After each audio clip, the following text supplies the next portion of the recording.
ஒருத்தர் ரொம்ப அவசரமா வந்தார். சார், மனுஷன் நிம்மதியா இருக்கிறதுக்கு என்ன வழின்னு கேட்டார். சீக்கிரமா ஒரு கல்யாணத்தை பண்ணீங்க, எல்லாம் சரியா போடும் அப்படின்னோம். அவர் ஒரு மாதிரியா பார்த்தார்.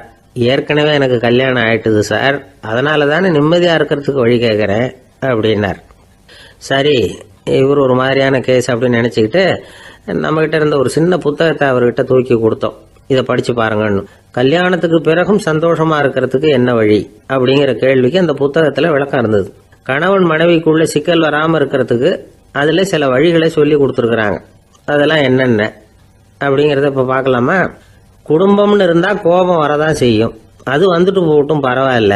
ஆனா அந்த கோபம் ஒரே நேரத்துல 2 பேருக்கும் வந்துடாம பாத்துக்கணும். ஒரு சமயத்துல யாராவது ஒருத்தர் தான் கோபப்படணும், அடுத்தவங்க அமைதியா இருக்கணும். அதுக்கப்புறம் இவர் அமைதியான உடனே அவங்க ஆரம்பிச்சுக்கலாம். கோபமா ஏதாவது சொன்னா உடனே கோபமா பதில் சொல்லக்கூடாது. கொஞ்சம் பொறுத்து கோபம் தீர்ந்த உடனே அந்த பதில சொல்லலாம். அப்போ பதில் கோபமா இருந்தா கூட அது அவ்வளவு பெருசா தெரியாது. அற்ப விஷயத்துக்கெல்லாம் காய்ச்சி மூச்சுன்னு கத்திட்டு இருக்கக்கூடாது. உங்க 2 பேருக்குள்ள ஒரு தர்க்கம் ஆரம்பமாயிட்டுதுன்னு வச்சுக்கோங்க. கடுமையா 2 பேரும் விவாதம் பண்றீங்க. உங்கள ஒருத்தர் இதுல ஜெயிக்கணும்னா அது நீங்களா இருக்க வேணாம், அடுத்தவங்க ஜெயிக்கிறதுக்கு நீங்க துணையா இருங்களேன். அப்படின்னா நீங்க கொஞ்சம் விட்டு கொடுக்கணும், அவ்வளவுதான். ஏதாவது குத்தம் சொல்லணுமா, செஞ்ச தப்ப சுட்டி காட்டணுமா, விமர்சனம் பண்ணணுமா, பண்ணுங்க, வேணான்னு சொல்லல. ஆனா சொன்னதை அப்படி சொல்றத கொஞ்சம் அன்பா இதமா சொல்லுங்க. எப்போ நடந்த தவறுகளை எல்லாம் இப்போ போய் மறுபடியும் ஞாபகப்படுத்திட்டு இருக்க வேண்டாம். நான் அப்பவே சொன்னேன் இந்த புடவை வேணாம்னு, நீங்க தான் கேட்கல, இப்போ பாருங்க கிழிஞ்சு போச்சு இப்படின்னு கத்துனாங்க ஒரு அம்மா. எப்போ சொன்னீங்கன்னு கேட்டா ஒரு 10 வருஷத்துக்கு முன்னாடி தீபாவளி சமயத்துல அப்படிங்கிறாங்க. அது என்ன இன்னும் அப்படியே புதுசாகவே இருக்கும்? உங்களுக்கு அவர் தான் பெருசு, அவருக்கு நீங்க தான் பெருசு. அதை விட இந்த உலகத்துல வேற எதுவும் முக்கியம் இல்லைன்னு நினைக்கணும். நீ தான் என்னுடைய உலகம்னு எத்தனை தடவை சொல்லியிருப்பீங்க? அதெல்லாம் வெறும் வசனமா போயிடக்கூடாது. ஏதாவது ஒரு பிரச்சனையை பத்தி கடுமையா விவாதம் பண்ணிட்டு இருக்கீங்க, அதை அப்படியே பாதியில விட்டுட்டு படுக்கைக்கு போயிடக்கூடாது. சொச்சத்தை நாளைக்கு பேசிக்கலாம்னு. அப்படி போனா தூக்கம் வராது. பிரச்சனையை ஒரு முடிவு பண்ணிக்கிட்டு அதுக்கப்புறமா தூங்க போகணும். ஒரு நாள்ல ஒரு தடவையாவது உங்க ஜோடியை பாராட்டி நல்ல விதமா கனிவா ஒரு வார்த்தை சொல்லணும் அப்படின்னு தீர்மானம் பண்ணீங்க. ஏதாவது தப்பு பண்ணிவிட்டீங்கன்னா பரவாயில்ல, அதை ஒத்துக்கிறதுக்கும் மன்னிப்பு கேட்கறதுக்கும் தயாரா இருக்கணும். அது ஒன்றும் கேவலம் கிடையாது. வீட்டுக்குள்ள தானே கேட்க போறீங்க, வெளியில யாருக்கு தெரிய போகுதோ? எப்படியோ உங்களுக்குள்ள ஒரு சமரசம் ஆனா சரிதான். ஒரு தகராறுன்னு எடுத்துக்கிட்டா குறைஞ்சபட்சம் அதுக்கு 2 பேர் தேவை. தனியாவே உட்காந்துக்கிட்டு நான் இப்ப தகராறு பண்ணிட்டு இருக்கிறேன் அப்படின்னு யாரும் சொல்ல முடியாது. 2 பேர் தகராறு பண்றாங்கன்னா பொதுவா அந்த 2 பேர்ல யாரு அதிகமா பேசுறாங்களோ அவங்க பேர்ல தான் தப்பு இருக்கும். அதை மனசுல வச்சுக்கணும். இதெல்லாம் தான் அந்த புத்தகத்துல போட்டிருக்கிற வழிமுறைகள். இவ்வளவும் சரியா வரலன்னா அப்புறமா சொல்லுங்க, வேற புத்தகம் ஏதாவது இருக்கான்னு தேடுவோம். ஒரு கணவன் தன்னுடைய மனைவியை அழைச்சிட்டு ஒரு மனோதத்துவ டாக்டர் கிட்ட வந்தாரா. டாக்டர், எங்களுக்கு கல்யாணம் ஆகி 30 வருஷ காலமா நாங்க ஒரு விஷயத்துல கூட ஒத்து போனதில்லை அப்படின்னு ஆரம்பிச்சார். உடனே அந்த அம்மா குறுக்கிட்டு, அது 30 வருஷம் இல்ல 32 வருஷம் அப்படின்னாங்களாம்.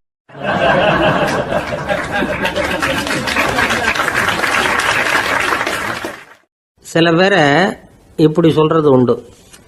அடுத்தவங்களை அனுசரிச்சு நடந்துக்க தெரியல, அவன் என்ன சார் மனுஷன் அப்படிம்பாங்க. சக மனிதர்களோட எப்படி பழகிறது அப்படின்னு தெரியாதனாலேயே பல பேர் இன்னைக்கு சங்கடப்பட்டுக்கிட்டு இருக்கிறாங்க. வசதி வாய்ப்பெல்லாம் சரியா இருக்கும், ஆனா வாழ்க்கை சரியா இருக்காது. இன்னொருத்தர்கிட்ட எப்படி பேசுறது பழகிறதுங்கிறது தெரியாதனாலதான் இந்த அவஸ்தை. சரி, இந்த அவஸ்தை இல்லாம வாழறது எப்படி? இதுக்கு அனுபவசாலிகள் சில வழிமுறைகளை சொல்றாங்க.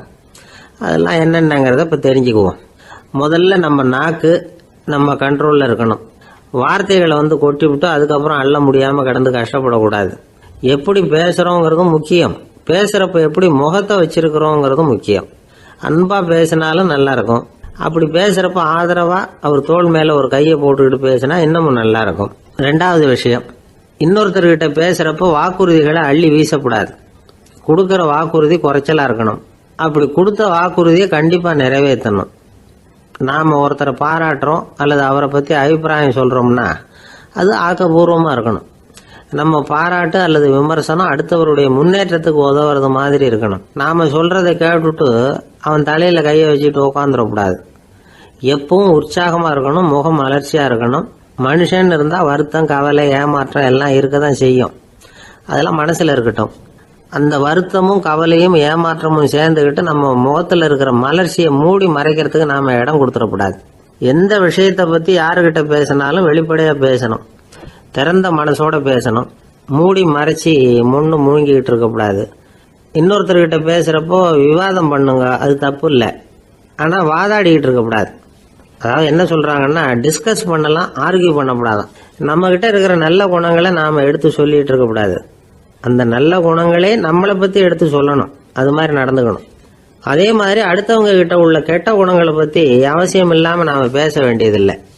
உங்களை பற்றி யாராவது தப்பாக பேசுகிறாங்களா, அப்படி அவங்க பேசுகிறதுல உண்மை இல்லையா அப்படின்னா அதை நீங்கள் பொருட்படுத்த வேண்டியதில்லை, விட்டுடலாம். அது தானாக போயிடும். ஒரு 4-5 பேரோட பேசிக்கிட்டு இருந்தீங்கன்னா எல்லாருக்கும் முக்கியத்துவம் கொடுங்க, யாரையும் அலட்சியப்படுத்தாதீங்க. தமாஷா பேசலாம், ஆனால் அவங்க தமாஷ் அடுத்தவங்களை கேலி பண்ணுறதா இருக்கக்கூடாது.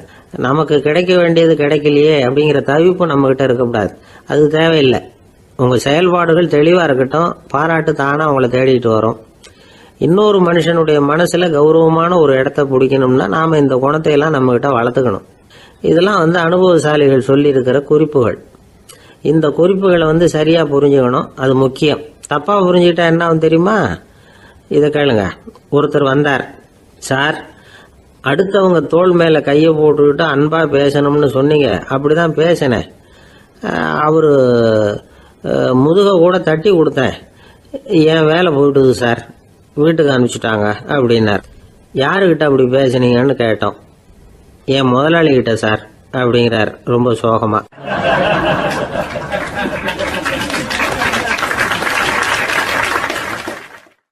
இந்த உலகமே ஒரு நாடக மேடை, நாம் எல்லாரும் நடிகர்கள். இது ஞானிகள் சொல்றது. இது ஒரு பக்கம் இருக்கட்டும். இந்த உலகத்துக்குள்ள எத்தனையோ நாடக மேடைகள், எத்தனையோ நடிகர்கள், எத்தனையோ நாடகங்கள், இதெல்லாம் எப்படி ஆரம்பமாச்சு, அதுதான் இன்னைக்கு தகவல். அதாவது ஆதி மனிதன் பேச ஆரம்பிக்கிறதுக்கு முன்னாடி சைகையாலேயே எல்லாத்தையும் சொல்லிக்கிட்டு இருந்தான். அதனால் அப்போவே நடிப்பு ஆரம்பமாயிட்டுது. முதல்ல ஒரு வேட்டையைத்தான் அவன் நடித்து காட்டியிருப்பான். இவன் எப்படி போனான், எதிரில் மிருகம் எப்படி வந்தது, அதோட எப்படி சண்டை போட்டான், எப்படி அடித்து கொண்டுகிட்டு வந்தான், இதை அப்படியே மற்றவங்களுக்கு நடித்து காட்டியிருப்பான். ஏன்னா மொழி கிடையாது. இந்த காலத்துல எல்லாம் நாடகங்களில் நடிக்கிறவங்கள நடிகர்கள்ங்கிறோம். ஒரு காலத்தில் இவங்களுக்கு என்ன பேர் தெரியுமா? திஸ்பியர்கள் அப்படின்னு பேராம். இதுக்கு காரணம் உண்டு. அதாவது 2000 வருஷத்துக்கு முன்னாடி கிரீஸ் நாட்டில் திசிபியஸ் அப்படின்னு ஒரு ஆள் இருந்தான். அவன் ஒரு பெரிய நாடக கலைஞன். அவன் சில இளைஞர்களை சேர்த்துக்கிட்டான், பயிற்சி கொடுத்தான், நாடக குழுவை உருவாக்கினான். நடிகர்களையும் நாடகத்துக்கு தேவையான பொருள்களையும் ஏற்றிக்கிட்டு போகிறதுக்கு ஒரு வண்டியையும் தயார் பண்ணான். அந்த வண்டியிலேயே அவன் கிரேக்க நாடு பூராவும் சுற்றினான். ஊர் ஊராக நாடகம் போட்டான். ஒரு ஊருக்கு போனதும் அங்கே நாடகம் நடத்த தியேட்டர் இருக்கா அப்படிங்கலாம் பார்க்கறது இல்லை அவன். ஏன்னா அப்போலாம் தியேட்டர்னா என்னென்ன தெரியாது. நாடகம்னா அது ஒரு மூடிய கொட்டைக்குள்ளே தான் நடத்தணுங்கிறது அப்போ யாருக்குமே தோணலை. இந்த வண்டி போகும், அதுவே ஒரு பகுதி அப்படியே ஒரு மேடை மாதிரி விரிச்சிக்கும். அதில் ஏறி நின்றுக்கிட்டு நாடகத்தை நடித்து காட்டுவாங்களாம். மக்கள்லாம் எதிரில் தரையில் உட்காந்து அதை பார்த்துக்கிட்டு இருக்கிறது. உலகத்தின் முதல் நடமாடும் தியேட்டர் இதுதானா. இந்த திசிபியஸ் தான் முதலாக உலகத்தில் நாடகம்ங்கிற பொழுதுபோக்கை நடத்தி காட்டினவன் அப்படின்னு சொல்கிறாங்க. அவன் சொந்தமாக நாடகம் எழுதுனா, நடித்தான், நாடகத்தை இயக்கினான். அதனால தான் அவனை first man of the theatre அப்படின்னு சொல்லுவாங்க. அவன் தான் நாடக மேடையின் முன்னோடி. கிரேக்கர் காலத்திலேயே நாடக ஆசிரியர்கள், நடிகர்கள், ரசிகர்கள் இவங்கெல்லாம் உருவாயிட்டாங்களாம். நாடகத்தின் சரித்திரத்தில் இந்த 3 பிரிவும் ரொம்ப முக்கியம். அதாவது கிரேக்க தியேட்டர்கள்லாம் திறந்த வெளி மேடைகள் தான். பெரும்பாலும் மலைச்சரிவுகள், அதுவே படிப்படியாக பண்ணியிருப்பாங்க. கீழே அரைவட்ட வடிவில் மேடை, அதுக்கு ஆர்கெஸ்ட்ரான்னு பேர். பிற்காலத்தில் இதில் உட்காந்து இசைக்குழுவினர் வாய்ச்சதுனால இசைக்குழுவுக்கே ஆர்கெஸ்ட்ராங்கிற பேர் வந்துட்டுது. இப்போ கிரேக்க தியேட்டர்களில் ஒன்று, அதோட காலம் கிமு 340. அதை இன்னமும் பாதுகாத்து வச்சிருக்கிறாங்களாம். எபிடாரஸ் அப்படிங்கிற இடத்துல அது இருக்குதான். இன்னமும் அந்த தியேட்டரை பயன்படுத்திக்கிட்டு வர்றாங்களாம். சிறந்த கிரேக்க நாடகங்கள்லாம் அங்கே நடிக்கிறாங்களாம். ஆரம்ப காலத்திலேயே கட்டணம் கிடையாது. அப்புறம் பின்னாடி தான் நுழைவு கட்டணம்லாம் அப்படியே வந்துட்டு தான். நடிகர்கள் பளபளப்பான ஆடைகள் உடுத்தி இருப்பாங்களாம். இந்த குதிகால் உயர்ந்த காலணிகள் போட்டிருப்பாங்களாம். இதெல்லாம் பழைய குறிப்புகள். பலவிதமான உருவங்களில் மாஸ்க் அப்படின்னு சொல்லப்படுற முகமூடி. அதனால் ஒரே நடிகர் பல வேடங்களில் நடிக்கிறது உண்டான். ஆரம்பத்தில் பெண் நடிகர்கள் கிடையாது, எல்லாம் ஆண் நடிகர்கள் தான். ரோமானியர்கள் தான் முதல் நிரந்தர நாடக மேடையை கட்டினவங்க. அதுதான் முதல் தியேட்டர். கிமு 1048 காலகட்டத்தில் பாம்பிங்கிற நகரத்தில் அதை கட்டியிருக்கிறாங்களாம். கிரேக்க ரோமானிய தியேட்டர்களின் அடிப்படையிலேயே இந்த இத்தாலிய வடிவ அமைப்பாளர்கள் இந்த குதிரை லாட வடிவில் ஒரு ஆடிட்டோரியத்தை உருவாக்கினாங்களாம். இப்படி அதை பற்றி நிறைய தகவல் இருக்குது. 1576 லண்டனில் இந்த வின்ஸ்பர்ரி, அப்புறம் இந்த பில்ட்ஸில், அப்புறம் ஜேம்ஸ் இப்படிங்கிறவர் முயற்சியால் தான் இங்கிலாந்தில் முதல் தியேட்டர் உருவாச்சான். அப்படி ஒருத்தர் இருந்தாராம். உலக நாடக மேடையின் வரலாறு இதுதான். அதாவது இப்பெல்லாம் அறிவியல் வளர்ச்சி அதிகமாயிட்டுது, திரைப்படம் தொலைக்காட்சி எல்லாம் வந்தாச்சு. ஒவ்வொரு வீடுமே ஒரு குட்டி தியேட்டர் மாதிரி ஆயிட்டுது.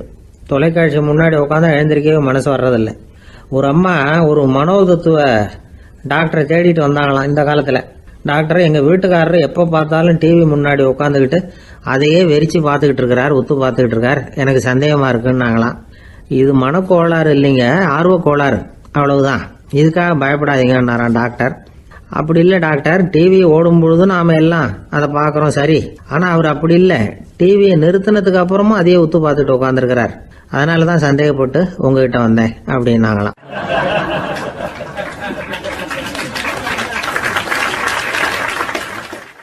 ஒரு சின்ன பையன் வந்தான். அவனை பார்த்து ஒரு கேள்வி கேட்டோம். ஏன்ப்பா உங்கள் வீட்டில் அம்மா புத்திசாலியா அப்பா புத்திசாலியா அப்படின்னு.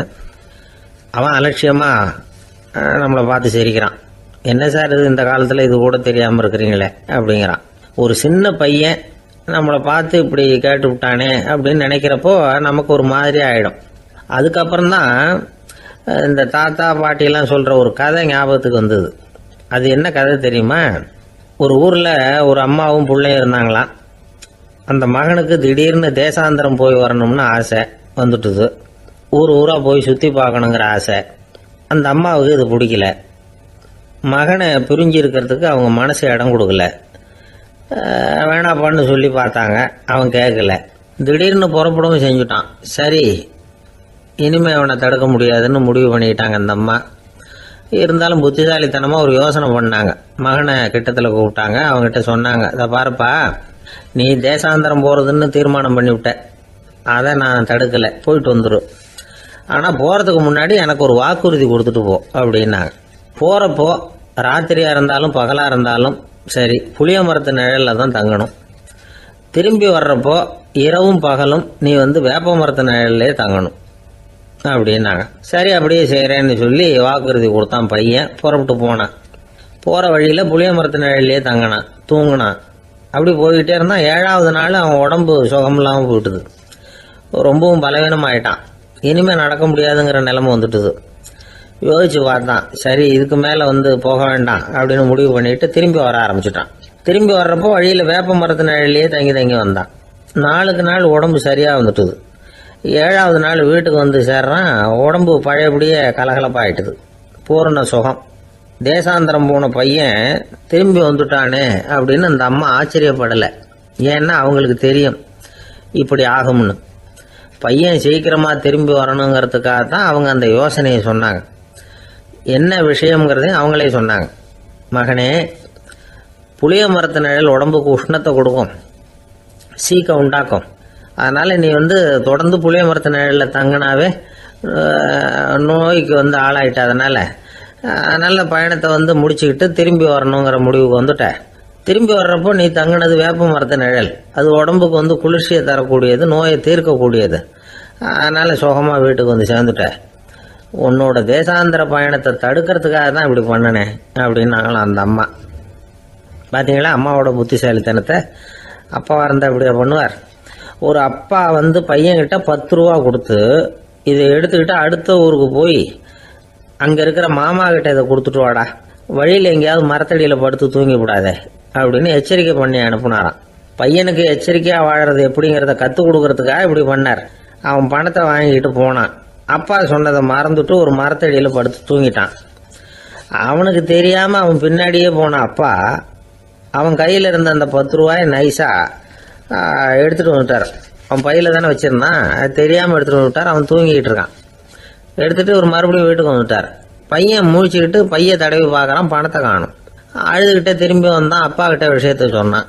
அப்பா சிரிச்சுக்கிட்டே சொன்னார், அதுக்கு தான்ப்பா ஆரம்பத்திலேயே எச்சரிக்கை பண்ணினேன், இனிமேலாவது நீ ஜாக்கிரதையாக இருக்கணும் அப்படிங்கிறதுக்காக தான் இப்படி பண்ணினேன். அந்த பணம் எங்கேயும் போயிடல, நான் தான் அதை உனக்கு தெரியாமல் எடுத்து வச்சிருக்கிறேன். இதோ பாரு அப்படின்னு சொல்லிக்கிட்டு சைடு பாக்கெட்டில் கையை விட்டா அது ஓட்டையாக இருக்குது. அதை எவனோ ஏற்கனவே கத்திரிச்சு எடுத்துகிட்டு போயிட்டான். இப்போ அப்பா முகத்தில் அசடு வழிஞ்சுதான்.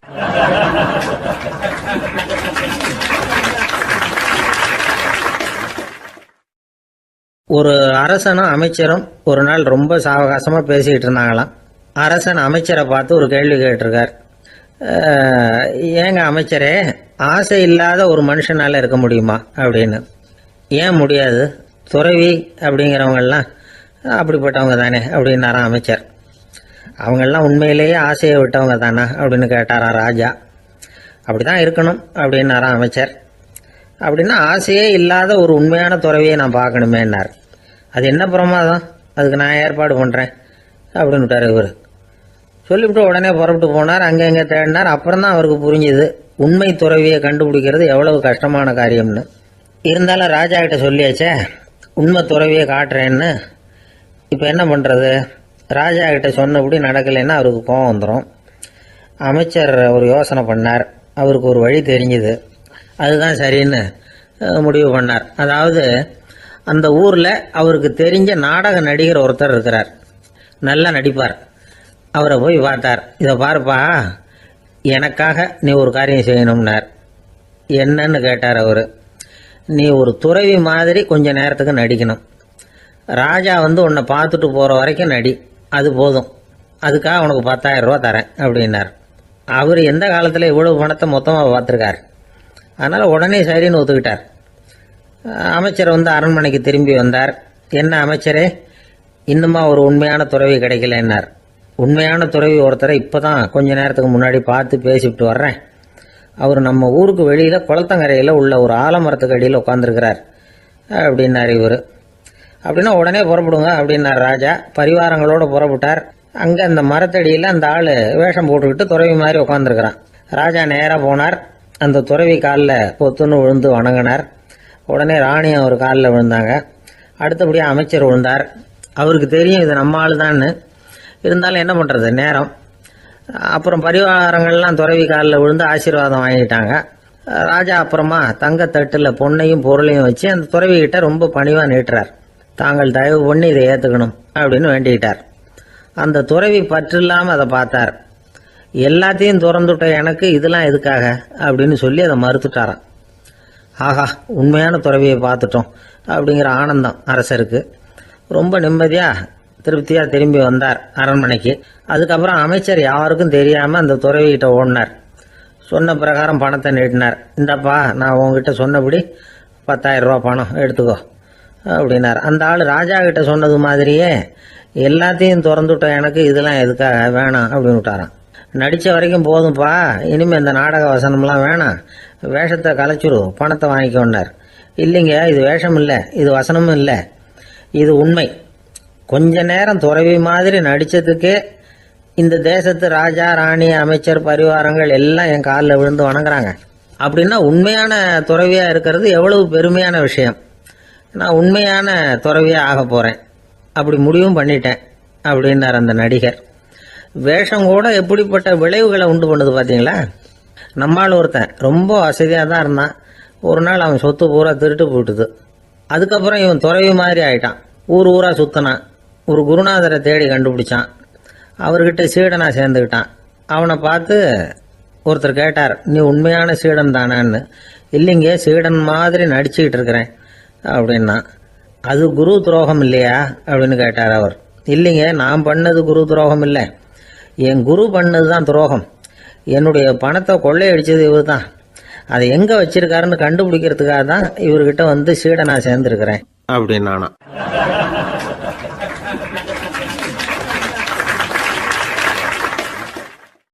ஒரு ஆள் இருந்தான், நிறைய பணம் சம்பாதிச்சான். ஆனால் செலவு பண்ண மனசு வரல, கருமி. அவன் என்ன பண்ணா, சேர்த்த பணம் பூராவையும் ஒரு மரத்தடியில் புதைச்சி வச்சுருந்தான். வாரத்துக்கு ஒரு தடவை அந்த மரத்தடிக்கு வருவான். புதைச்ச இடத்த ஆவலோடு பார்த்துக்கிட்டு இருப்பான். அதுக்கப்புறம் போயிடுவான். அவ்வளவுதான். ஒரு நாள் ஒரு திருடன் வந்தான். இவன் புதைச்சி வச்சிருந்ததெல்லாம் எடுத்துட்டு போட்டான். இது தெரிஞ்சு போச்சு. அந்த கருமி புலம்ப ஆரம்பிச்சிட்டான். இவன் புலம்பலை கேட்டதும் அக்கம் பக்கத்தில் இருந்தவங்கெல்லாம் ஓடி வந்தாங்க. என்ன விஷயம்னு விசாரிச்சாங்க. இவன் சொன்னான்.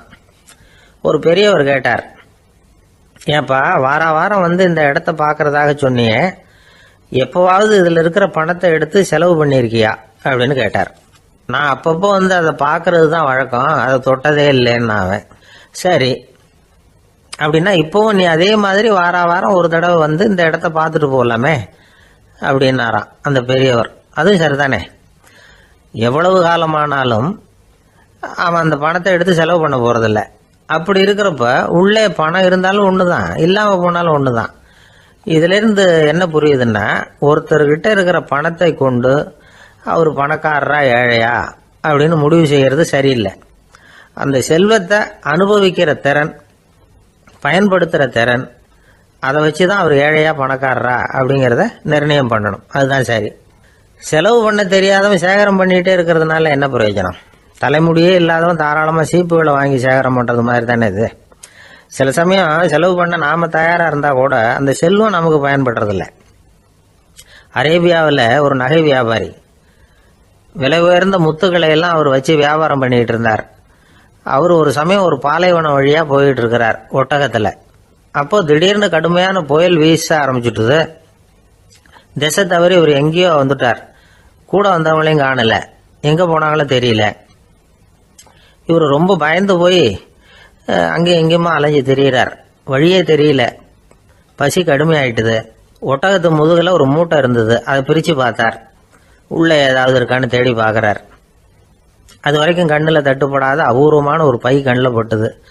ஆஹா, அதில் ஏதாவது சாப்பிட்றதுக்கு இருக்கும் அப்படின்னு நினச்சி ஆவலாக அதை பிரித்து பார்க்குறார். அந்த பையில் விலை உயர்ந்த முத்துக்கள் நிறைய இருந்துதான். அப்போ தான் அவர் நினச்சாராம், விலை உயர்ந்த முத்துக்கள் கூட சாப்பிட்றதுக்கு உணவாக முடியாது அப்படிங்கிறத புரிஞ்சுக்கிட்டாராம். எந்த நேரத்தில் எது நமக்கு தேவையோ அது நமக்கு தாராளமாக கிடைக்கணும். அப்படி அது கிடைக்கிறதுக்கு நம்மக்கிட்ட இருக்கிற செல்வம் பயன்படணும். அது நமக்கும் பயன்படலாம், நம்ம மூலமாக அடுத்தவங்களுக்கும் பயன்படலாம். அதுதான் செல்வத்தின் பயன். ஒரு மரத்தடியில் ஒருத்தன் உட்காந்து அழுதுகிட்டு இருந்தான். அந்த பக்கமாக வந்த இன்னொருத்தன் ஏப்பா அழுதுகிட்டு இருக்கிறேன்னு கேட்டான். இந்த இடத்துல தான் பூமிக்கு அடியில் பணம் இருக்குது, புதைச்ச இடம் தெரியல, அதான் அழறேன் அப்படின்னா. நல்லா ஞாபகப்படுத்தி பாரு, எந்த இடத்துல புதைச்ச அப்படின்னு கேட்டான் இவன். அது எப்படி எனக்கு தெரியும், புதைச்சி வச்சிருக்கிறவன் நான் இல்லையே, எங்க எழுத்து வீட்டுக்காரன் அப்படின்னானா இவன்.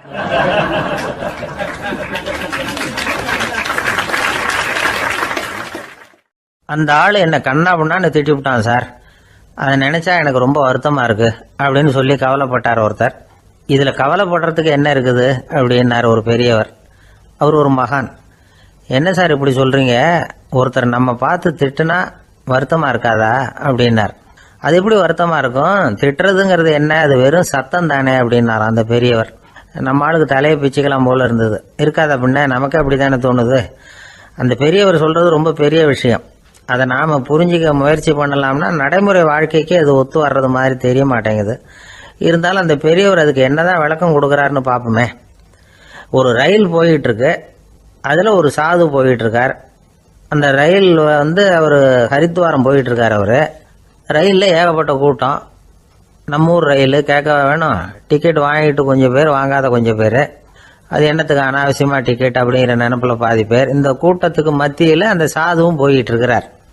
உட்கார்றதுக்காக இருந்த இடத்துல ஒரு ஆள் படுத்திருக்கிறான். கொஞ்சம் முரட்டு ஆசாமி. அவன் காலு பக்கத்தில் கொஞ்சோண்டு இடம் பாக்கி இருந்தது. அந்த இடத்துல இந்த சாது உட்காந்துருந்தார். மெதுவாக உட்காந்துக்கிட்டார் போய். ஆனால் அந்த ஆள் ராத்திரி பூரா இவரை காலால் உதச்சிக்கிட்டே இருக்கிறான். அது இவருக்கு ரொம்ப அவமானமாக பட்டுது. அதனால துக்கம் ஏற்பட்டது. இருந்தாலும் அதை ஒரு மாதிரியாக சகிச்சுக்கிட்டே இவர் வந்து சேர்ந்தார். பொழுது விடிஞ்சது. அந்த சாது ஹரித்வார் வந்து சேர்ந்தார். அங்கே ஒரு பெரிய ஞானியை சந்திச்சார். ராத்திரி ரயிலில் அந்த ஆள் உதைச்சதையும் அதனால தனக்கு ஏற்பட்ட துக்கத்தையும் இந்த சாது அந்த ஞானிகிட்ட சொன்னார். சொல்லிவிட்டு, ஏன் சுவாமி, எனக்கு துக்கம் ஏற்பட்டதே அது தப்பா அப்படின்னு கேட்டார். தவறுதான்னார் அந்த ஞானி.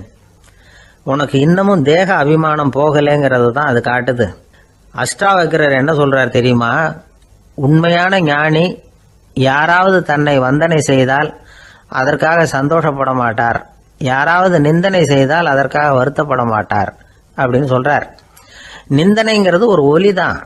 தேகாபிமானம் இருக்கிற வரைக்கும் இந்த ஒலி நம்மளை வேதனைப்படுத்தும். நான் தேகம் இல்லை ஆத்மா அப்படிங்கிற நினைவு இருந்தா இந்த ஒலி நம்மளை பாதிக்காது.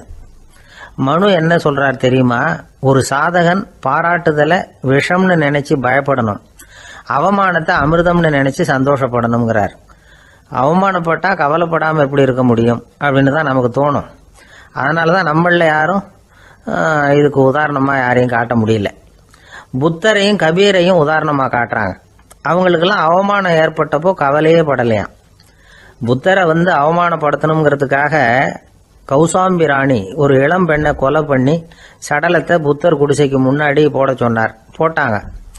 புத்தர் தான் அந்த பொண்ணை கெடுத்து கொலை பண்ணி விட்டாருன்னு எல்லாரும் நினைச்சாங்க. ஆனா புத்தர் இதை பத்தி கவலையே படல.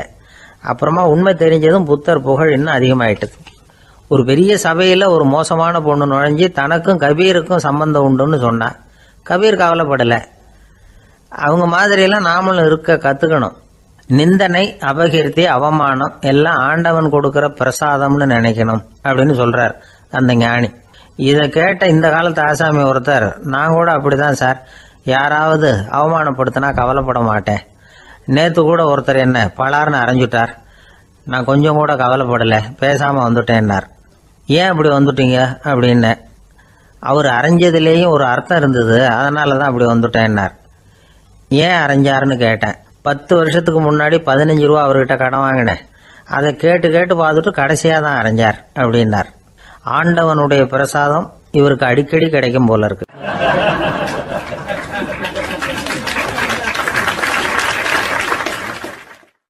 ஒரு பல்கலைக்கழகம், அங்கே ஒரு இலக்கிய பேராசிரியர், அவர் பாடம் நடத்திக்கிட்டு இருந்தார். ராபர்ட் பிரவுனிங் எழுதிய கவிதைகளை பற்றி சொல்லிட்டு இருக்கிறார். மாணவர்களும் ரொம்ப அக்கறையாக அதை கேட்டுக்கிட்டு இருக்கிறாங்க. ஒரு குறிப்பிட்ட கவிதையை பற்றி சொல்லும் பொழுது அந்த பேராசிரியருக்கே ஒரு சந்தேகம். அதாவது அந்த கவிதையின் சரியான அர்த்தம் என்னங்கிறதுல சந்தேகம். பேராசிரியர் யோசனை பண்ணார். அந்த கவிதையை முழுசா புரிஞ்சுக்க முடியல. அதனால மாணவர்களை பார்த்து சொன்னார், மாணவர்களே, ஒரு நாள் பொறுத்துங்க, இந்த கவிதையை எழுதின கவிஞர் எங்க வீட்டுக்கு பக்கத்துல தான் இருக்கிறாரு. இன்னைக்கு சாயந்தரம் நான் அவரை நேரிலேயே போய் பார்க்கறேன், பார்த்து இதுக்கு என்னங்க அர்த்தம்னு கேட்டுட்டு வந்துடுறேன், அதுக்கப்புறம் உங்ககிட்ட சொல்றேன் அப்படின்னாரா. அன்னைக்கு சாயந்தரமே அந்த பேராசிரியர் கவிஞரை தேடிட்டு போயிட்டார். கவிஞர் அவங்க வீட்டில் அவர் பாட்டு உட்காந்துருந்தாரா. இவர் போய் அவர் முன்னாடி உட்காந்தார். அப்புறம் கேட்டார், ஐயா, அந்த கவிதையின் முழு பொருள் என்னன்னு தெரிஞ்சுட்டு போறதுக்காக வந்திருக்கிறேன் அப்படின்னாராம்.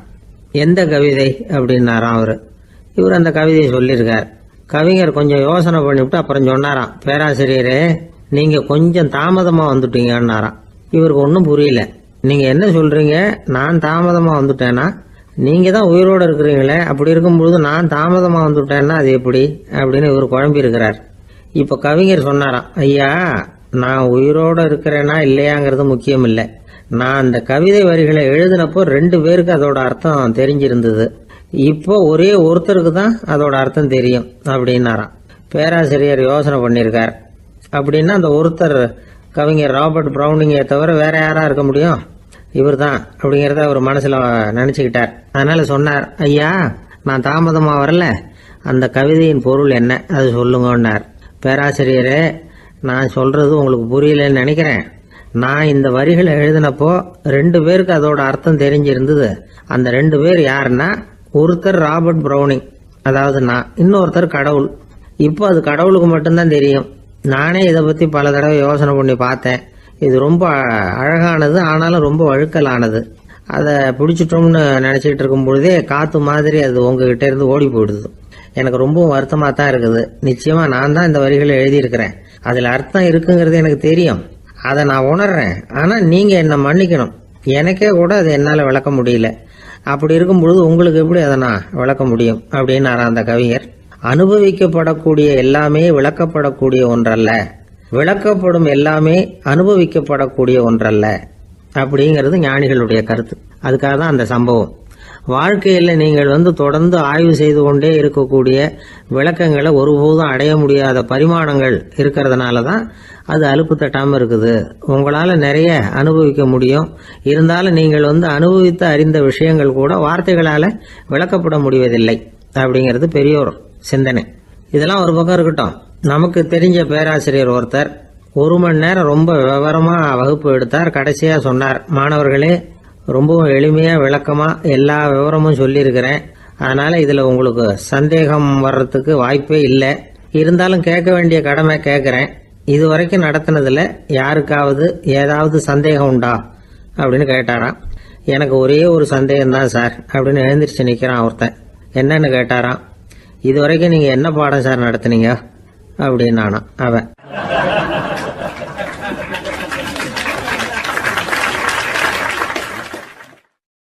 அம்மாக்காரங்களுக்கு அடிக்கடி ஏற்படுற கவலை ஒன்று உண்டு. அதாவது குழந்தை சரியாக சாப்பிட மாட்டேங்குதே அப்படிங்கிற கவலை. இவங்கெல்லாம் ஒரு விஷயத்த நல்லா புரிஞ்சுக்கணும்.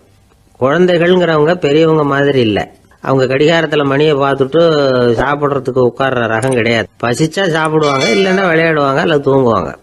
அது புரியாமல் அவங்கள கட்டாயப்படுத்தி அல்லது மிரட்டி சாப்பிட வைக்கிறது ரொம்ப தப்பு. ஒரு 8 மாத குழந்தைக்கு 3 மணி நேரத்துக்கு ஒரு தடவை பசிக்கும். அந்த நேரம் பார்த்து சாப்பாடு கொடுத்தா அடம் பண்ணாமல் அது பாட்டுக்கு சாப்பிட்றோம். அதே குழந்தைக்கு 1 வயசு ஆகிறப்போ 4 மணி நேரத்துக்கு ஒரு தடவை பசிக்கும்.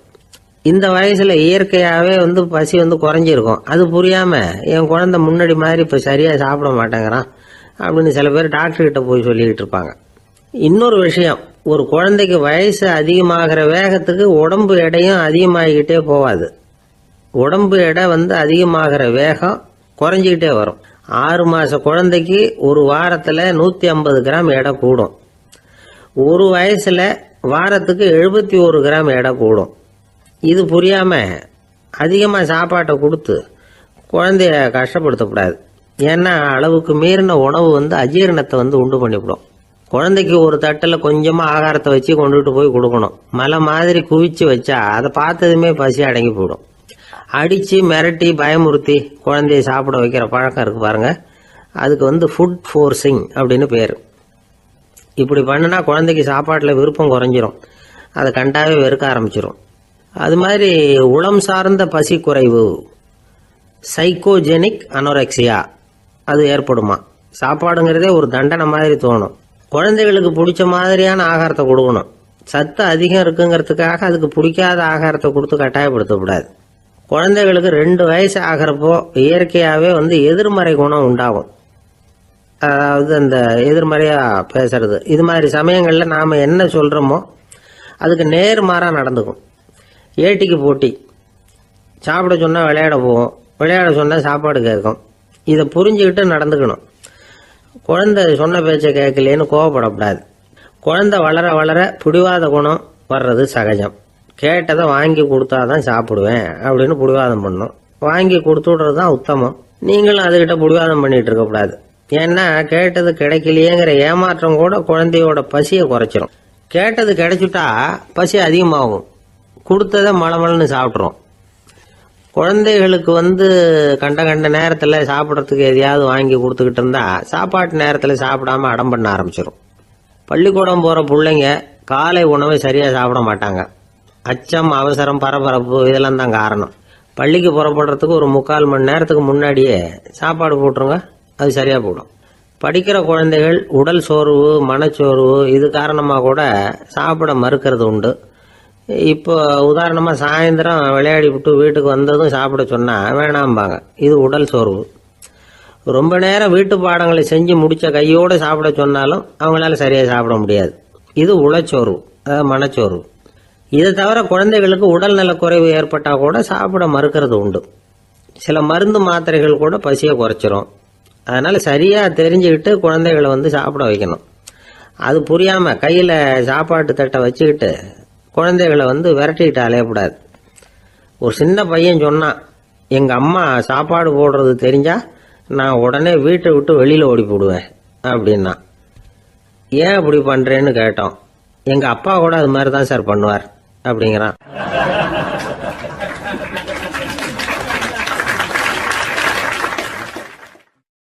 பந்திக்கு முந்தர ஆசாமிகள் நம்மள பல பேர் உண்டு. அப்படி முந்தறதுக்கு கூட முயற்சி பண்ணுறவங்க நிறைய பேர் இருக்கிறாங்க. இதில் என்ன ஒரு விஷயம்னா, பந்திக்கு முந்துறது கூட தப்பு இல்லை. ஆனால் அப்படி ஒரு விருந்தில் ஆளாக போய் உட்காந்து சாப்பிட்டா கூட வெளியில் வர்றப்ப என்ன பெரிய விருந்து வச்சுட்டான், சாம்பாரில் உப்பு இல்லை, ரசத்தில் காரம் இல்லை அப்படின்னு குறை சொல்லிகிட்டே வர்றது இருக்கு பாருங்க, அது சரியில்லை, நாகரிகமும் இல்லை. கல்யாண பத்திரிகையில் என்ன போட்டிருக்குது, என் பொண்ணுக்கும் இன்னார் பையனுக்கும் கல்யாணம், எல்லாரும் குடும்பத்தோடு வந்திருந்து மணமக்கள் வந்து ஆசீர்வதிக்கணும், இப்படி தானே போட்டிருக்கோம். குடும்பத்தோடு வந்து விருந்து சாப்பிட்டு சாப்பாடு எப்படி இருக்குன்னு அபிப்பிராயம் சொல்லிவிட்டு போங்க அப்படின்னா போட்டிருக்கு கல்யாண பத்திரிகையில். ஒருத்தர் வீட்டு விசேஷத்துக்கு போயிருக்கோம்னா எவ்வளவோ அசௌகரியங்கள் நமக்கு ஏற்படலாம். ஏராளமான கூட்டம் வந்திருக்கும். எல்லாரையும் அவங்க வந்து தனித்தனியாக கவனிச்சுக்கிட்டு இருக்க முடியாது. நாம தான் அனுசரித்து நடந்துக்கணும். நாமளா போய் வாழ்த்த வேண்டியவங்களை வாழ்த்தி விட்டு வந்து சேரணும். அதை விட்டுட்டு பத்திரிக்கை கொடுத்தானேன்னு போனேன், கவனிப்பே சரியில்லை அப்படின்னு புலம்பிக்கிட்டு இருக்கக்கூடாது. ஒரு விருந்துக்கு போனால் அங்கே எப்படி நடந்துக்கணும் அப்படிங்கிறத பற்றி கூட அனுபவசாலிகள் சில விவரங்கள்லாம் சொல்லியிருக்கிறாங்க. இந்த காலத்தில் கல்யாணம், பிறந்த நாள், அது இதுன்னு நிறைய விருந்துகள் நடக்குது. அதெல்லாம் எதுக்காக? மனித உறவுகளை வளர்த்துக்கிறதுக்காக தான், வேற எதுக்கு? ஒரு விருந்துக்கு போனால் அமைதியாக பொறுமையாக போய் உட்காரணும். அடித்து பிடிச்சிக்கிட்டு இடத்த பிடிக்க போகிறேன் அப்படின்னு நிற்கக்கூடாது. முதல் பந்தி நடந்துக்கிட்டு இருந்தால் அது முடிஞ்சு இலை எடுத்து சுத்தம் பண்ணதுக்கு அப்புறம் போய் உட்கார்றது தான் நாகரீகம். இலை எடுக்கிறதுக்கு முன்னாடியே அங்கே போய் உட்காந்தா நல்லா இருக்காது. நீங்கள் சாப்பிட்டுட்டு உட்காந்துருக்கீங்களா, சாப்பிட்றதுக்கு உட்காந்துருக்கீங்களா, பார்க்குறவங்களுக்கு சந்தேகம் வந்துடும். அதே மாதிரி இலையில எல்லா ஐட்டமும் பரிமாறினதுக்கு அப்புறம் சாப்பிட ஆரம்பிக்கணும். ஒவ்வொரு ஐட்டமாக வைக்க வைக்க நாம் பாட்டுக்கு எடுத்து உள்ளே தள்ளிகிட்டே இருந்தோம்னா எதை வச்சோம் எதை வைக்கலன்னு பரிமாறினவரே குழம்பி போயிடுவார். ஏன்னா எப்போ பார்த்தாலும் இலை காலியாகவே இருக்கும். சாப்பிட்றப்போ உங்கள் சாப்பாட்டையே நீங்கள் கவனிக்கணும். அடுத்தவங்க இலையில என்ன இருக்குது, பக்கத்தில் இருக்கிறவர் எதை அதிகமாக சாப்பிட்றார், இதெல்லாம் நமக்கு என்னத்துக்கு? எல்லாரும் சாப்பிட்டு முடிக்கிற வரைக்கும் பொறுமையாக இருக்கிறது தான் நல்லது. நீங்கள் மட்டும் திடீர்னு பாதியில் எழுந்திரிச்சு பக்கத்தில் இருக்கிறவங்களுக்கு சங்கடமாக இருக்குமேங்கிறதெல்லாம் யோசிக்காமல் நீங்கள் பாட்டு எழுந்திரிச்சு போகக்கூடாது. பக்கத்தில் உள்ளவங்க உங்களை எழுந்திரிக்க சொன்னால் எழுந்திரிச்சு போகலாம். விருந்துகளில் சாப்பாட்டை வீணாக்கிறதே ஒரு நாகரிகமாக போட்டுது இந்த காலத்தில். சாப்பாட்டுக்கே கஷ்டப்பட்டுக்கிட்டு பல பேர் இந்த உலகத்தில் இருக்கிறப்போ சாப்பாட்டை வீணாக்கிறது எவ்வளோ பெரிய மோசங்கிறத நினச்சி பார்க்கணும். வேணுங்கிற அளவுக்கு கேட்டு வாங்கி சாப்பிட்றது தான் முறை.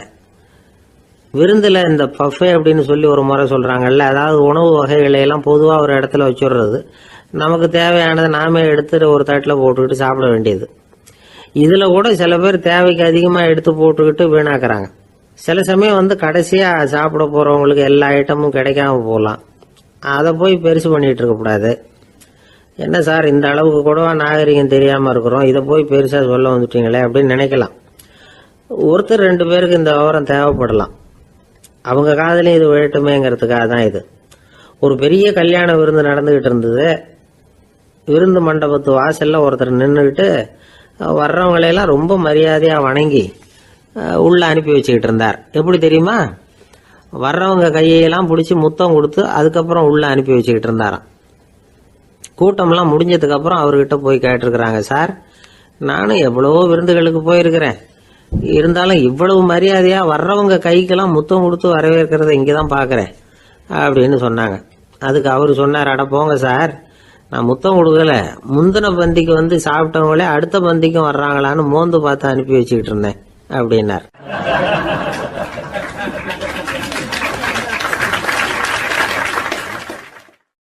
ஒரு ஊரில் ஒரு ராஜா இருந்தார். பெரிய அரண்மனையில் தான் இருக்கிறார். எல்லா வசதியும் இருந்தது. இருந்தாலும் அவர் எல்லாரும் சொல்கிறது எப்படி தெரியுமா, பிச்சைக்கார ராஜா. அப்படி ஒரு பேர் அவருக்கு நிலைச்சி போச்சு. ஜனங்களும் சரி மற்ற தேசங்களில் உள்ளவங்களும் சரி அவர் அந்த பேர் சொல்லியே குறிப்பிடுறது வழக்கமாக போட்டுது. இது அவருக்கு ரொம்ப கவலையாக போச்சு. என்ன இது, நம்மளை தேடி வர்றவங்களுக்கெல்லாம் நாம் சோறு போடுறோம், நம்ம புகழ்ந்து பாடல் ஏற்றி கொண்டு வர்ற புலவர்களுக்கெல்லாம் அவங்க எப்படி வந்தாலும் ஒருவேளை சோறு போடணுங்கிறது உத்தரவு. இவ்வளவுலாம் செஞ்சும் நம்மளை போய் பிச்சைக்கார ராஜான்னு எல்லாரும் சொல்கிறாங்களே, அது ஏன், எதுக்காக இப்படி சொல்கிறாங்க? இதுதான் ராஜாவுக்கு குழப்பம். சரி, இதை பற்றி நம்ம அமைச்சர்கள் கிட்ட கேட்கலாமா அப்படின்னு யோசனை பண்ணார். இந்த விஷயத்தை போய் அவங்ககிட்ட எப்படி கேட்கறதுன்னு அவருக்கு தயக்கமாக இருந்தது. கௌரவ குறைச்சலாக தெரிஞ்சுது அவருக்கு. சரி, சாதாரண குடிமக்கள் கிட்ட இதை பற்றி கேட்கலாமா அப்படின்னு யோசனை பண்ணார். கேட்கலாம், ஆனால் அவங்க யாரும் ராஜா முன்னாடி வந்து நின்று தைரியமாக பேசக்கூடிய அளவுக்கு இல்லை. ராஜாவோட குழப்பம் நாளுக்கு நாள் அதிகமாக போச்சு. கடைசியாக அவர் ஒரு முடிவுக்கு வந்தார். அதாவது இதை பற்றி ஒரு பிச்சைக்காரங்கிட்டே கேட்டு பார்த்துட்டா என்ன. இதுதான் அவர் பண்ண முடிவு. உடனே மாறு வேஷம் போட்டுக்கிட்டு நகர்வலம் போனார். ஒரு பிச்சைக்காரனை கண்டுபிடிச்சார். இதை பாருப்பா, நம்ம ராஜாவை எல்லாரும் பிச்சைக்கார ராஜான்னே சொல்கிறாங்களே, அதுக்கு என்ன காரணமாக இருக்கும் அப்படின்னு கேட்டார். அதுக்கு அவன் சொல்கிறான், இதுக்கான பதிலை இன்னும் ஒரு 30 நாளில் சொல்கிறேன் அப்படின்னா. உடனே இவருக்கு சந்தோஷம். உண்மையை அவங்ககிட்ட சொன்னார். நான் வேற யாரும் இல்லை, நான் தான் இந்த நாட்டு ராஜா. இப்போ நீ என் கூடவே வந்துடு, அரண்மனையிலேயே தங்கிக்கோ. 30 நாள் கழித்து எனக்கு பதில் சொல்லிவிட்டு அதுக்கப்புறமா நீ போகலாம் அப்படின்னு சொல்லி அழைச்சிட்டு வந்துட்டார். அரண்மனையில் ஒரு மூலையில் அவன் தங்கறதுக்கு இடம் கொடுத்தார். தினம் 2 வேளையும் இவனுக்கு சோறு போடுங்க அப்படின்னு உத்தரவு போட்டார். ராஜா கொடுத்த இடத்துல போய் உக்காந்துக்கிட்டான் அந்த பிச்சைக்காரன். தினமும் அந்த அரண்மனையில் நடக்கிறதையெல்லாம் கவனிச்சிக்கிட்டு வந்தான். வேளைக்கு சாப்பாடு வரும், சாப்பிட்டுக்கிட்டு இருக்கான். இப்படி 30 நாள் முடிஞ்சுது. ராஜா வந்தார். என்ன, என்னோட கேள்விக்கு பதில் என்னன்னு கண்டுபிடிச்சிட்டியான்னார். கண்டுபிடிச்சிட்டேன்னா. என்ன எல்லாரும் பிச்சைக்கார ராஜான்னு சொல்கிறாங்களே, அது நியாயமாக படுதா உனக்குன்னு கேட்டார். நியாயமாக தான் படுது, சந்தேகம் இல்லாமல் நீங்கள் பிச்சைக்கார ராஜா தான். என்னதான் நீங்கள் வசதியோடவும் படைபலத்தோடவும் இருந்தால் கூட நீங்கள் எங்கள் வர்க்கத்தை சேர்ந்த ஆசாமி தான் அப்படின்னு அடித்து சொல்லிவிட்டான் அந்த ஆள். எதனால் அப்படி சொல்கிறேன்னு கேட்டார் இவர். அரசே, ஒரு உண்மையை கண்டுபிடிச்சி சொல்கிறதா நான் உங்ககிட்ட சொன்னேன். நீங்கள் ராஜ பரம்பரைன்னா உடனே உங்கள் கழுத்தில் கிடக்கிற முத்து மாலையை கழட்டி பரிசாக கொடுத்துருப்பீங்க, பொன்னையும் மணியையும் கொடுத்துருப்பீங்க. ஆனால் நீங்கள் அப்படி செய்யலை. என்னை ஒரு மூலையில் உட்கார வச்சு 2 வேளை சோறு போட சொன்னீங்க. உங்களை தேடி யார் வந்தாலும், யார் வந்து பாராட்டி பேசினாலும் அல்லது பிரச்சனைகளை சொன்னாலும் நீங்கள் செய்கிற ஒரே காரியம் சோறு போடுறது தான். பிச்சைக்காரனுக்கு சோறு மட்டும்தான் உலகம். உங்கள் விஷயத்திலையும் நீங்கள் அப்படி தான் நினைக்கிறதாக தெரியுது. நல்லா கவனிங்க. எந்த ஒரு பிரச்சனைக்கும் சோறு தான் முடிவுன்னு நினைக்கிறீங்க பாருங்க. நீங்கள் சந்தேகமில்லாத எங்களை சேர்ந்த ஆளு தான் அப்படின்னு விட்டான் அந்த பிச்சைக்காரன். அதுக்கப்புறம் தான் அந்த ராஜா தன்னுடைய தவறுகளை எல்லாம் தேர்த்திக்கிட்டாராம். பசின்னு வர்றவங்களுக்கு சோறு தான் போடணும், அது தப்பு இல்லை. பாராட்ட வர்றவங்களுக்கெல்லாம் சோத்தையே போட்டு அனுப்புனா இப்படி தான் பேர் வரும். எனக்கு தெரிஞ்ச ஒருத்தர் தினமும் யாராவது ஒருத்தரை தன் வீட்டுக்கு அழைச்சிட்டு போவார், சாப்பாடு போட்டு அனுப்புவார். முன்னறிவிப்பு இல்லாமல் திடீர்னு ஒரு விருந்தாளியோட வீட்டில் போய் இவர் நிற்கிறது வழக்கம். அந்த அம்மாவும் இவருக்காக தயார் பண்ணி வச்சிருந்ததை இவர் அழைச்சிட்டு வந்திருக்கிற விருந்தாளிக்கு போட்டுருவாங்க. விருந்தாளி சாப்பிட்டுட்டு போனதுக்கப்புறம் இவர் மனைவி கிட்ட உனக்கு சிரமம் வேணாம் அப்படின்னு சொல்லிவிட்டு பக்கத்தில் உள்ள ஒரு ஹோட்டலுக்கு போய் காசு கொடுத்து சாப்பிட்டுட்டு வந்துடுவார். பல நாள் இப்படி நடக்கும். ஒரு நாள் அவரை தனியாக கூப்பிட்டுக்கிட்டு போய் ஏன் இப்படி பண்ணுறீங்கன்னு கேட்டோம்.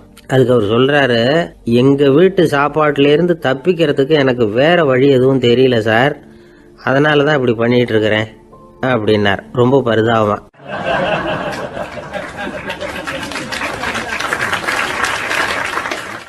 ஒருத்தன் எப்படி நடந்துக்கிறாங்கிறத வச்சு தான் அந்த ஆள் எப்படிங்கிறத நாம் முடிவு பண்ணுறோம்.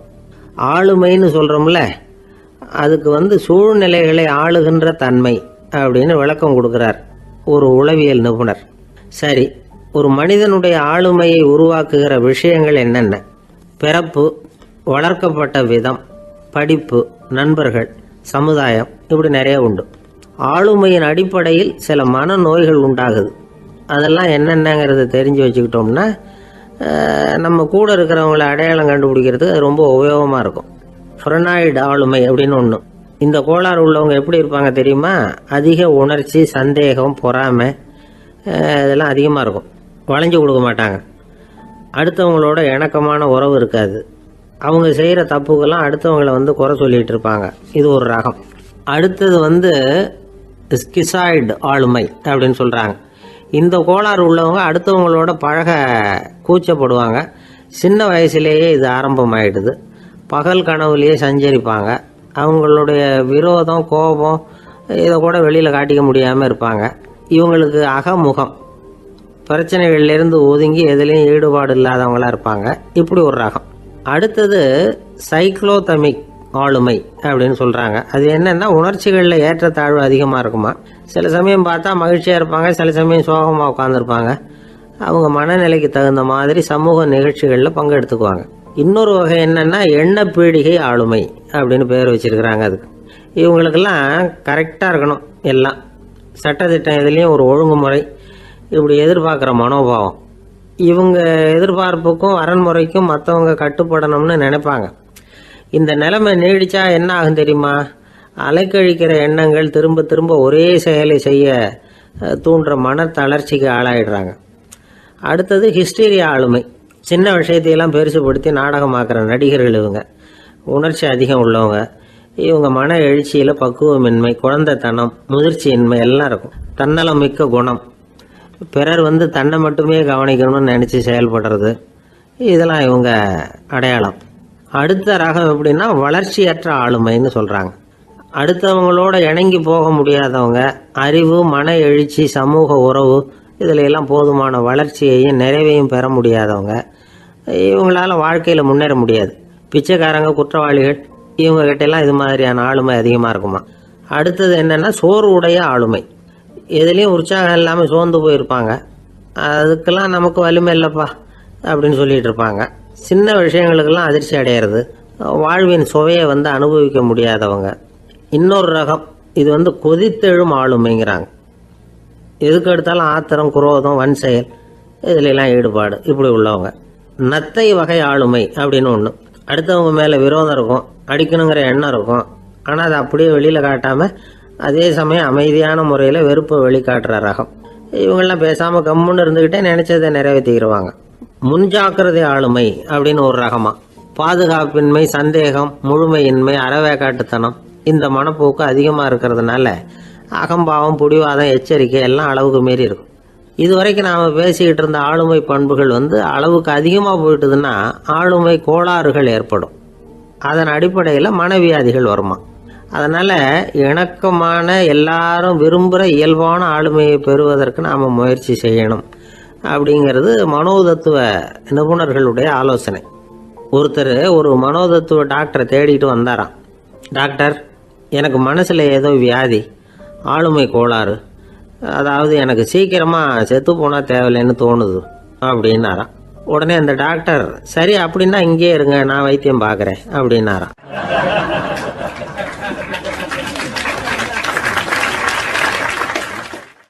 ஆஃபீஸை முடிஞ்சு வீட்டுக்கு போகிற சமயத்தில் ஒருத்தர் கடைக்கு போய் ஸ்வீட் வாங்கினார். சரி, வீட்டுக்கு பிள்ளைங்களுக்கு தான் வாங்கிட்டு போகிறார் அப்படின்னு மற்றவங்க நினச்சாங்க. அவர் அப்படி செய்யலை. அந்த இடத்துலையே பொட்டலத்தை பிரித்தார். திருட மாதிரி அப்படியே சுற்றி ஒரு தரம் பார்த்துக்கிட்டார். யாரும் தெரிஞ்சவங்க இல்லைங்கிறத முடிவு பண்ணிவிட்டு அவசரமாக அதை அப்படியே போட்டு முழுகிவிட்டு கையை தொடச்சிக்கிட்டு நல்ல பிள்ளை மாதிரி நடந்து போக ஆரம்பிச்சிட்டார். அவர் யாருன்னா, அவரோட பிரச்சனை எல்லாருக்கும் தெரியாது, சில பேருக்கு தான் தெரியும். அதாவது அவர் உடம்பில் சர்க்கரை இருக்குதுன்னு டாக்டர் சொல்லிவிட்டாராம். அதனால் வீட்டில் சர்க்கரையே இவர் கண்ணில் காட்டுறதில்ல. அதனால் இவர் யார் கண்ணிலையும் படாமல் இப்படிப்பட்ட வேலைகள்லாம் செய்கிறது வழக்கம். யாருக்கும் தெரியாமல் இப்படி ஸ்வீட்டை வாங்கி சாப்பிட்டுட்டு அவர் பாட்டுக்கு போயிடுறது. இப்படிப்பட்டவங்களுக்கெல்லாம் கொஞ்சம் ஆறுதலான தகவல் இன்றைக்கி.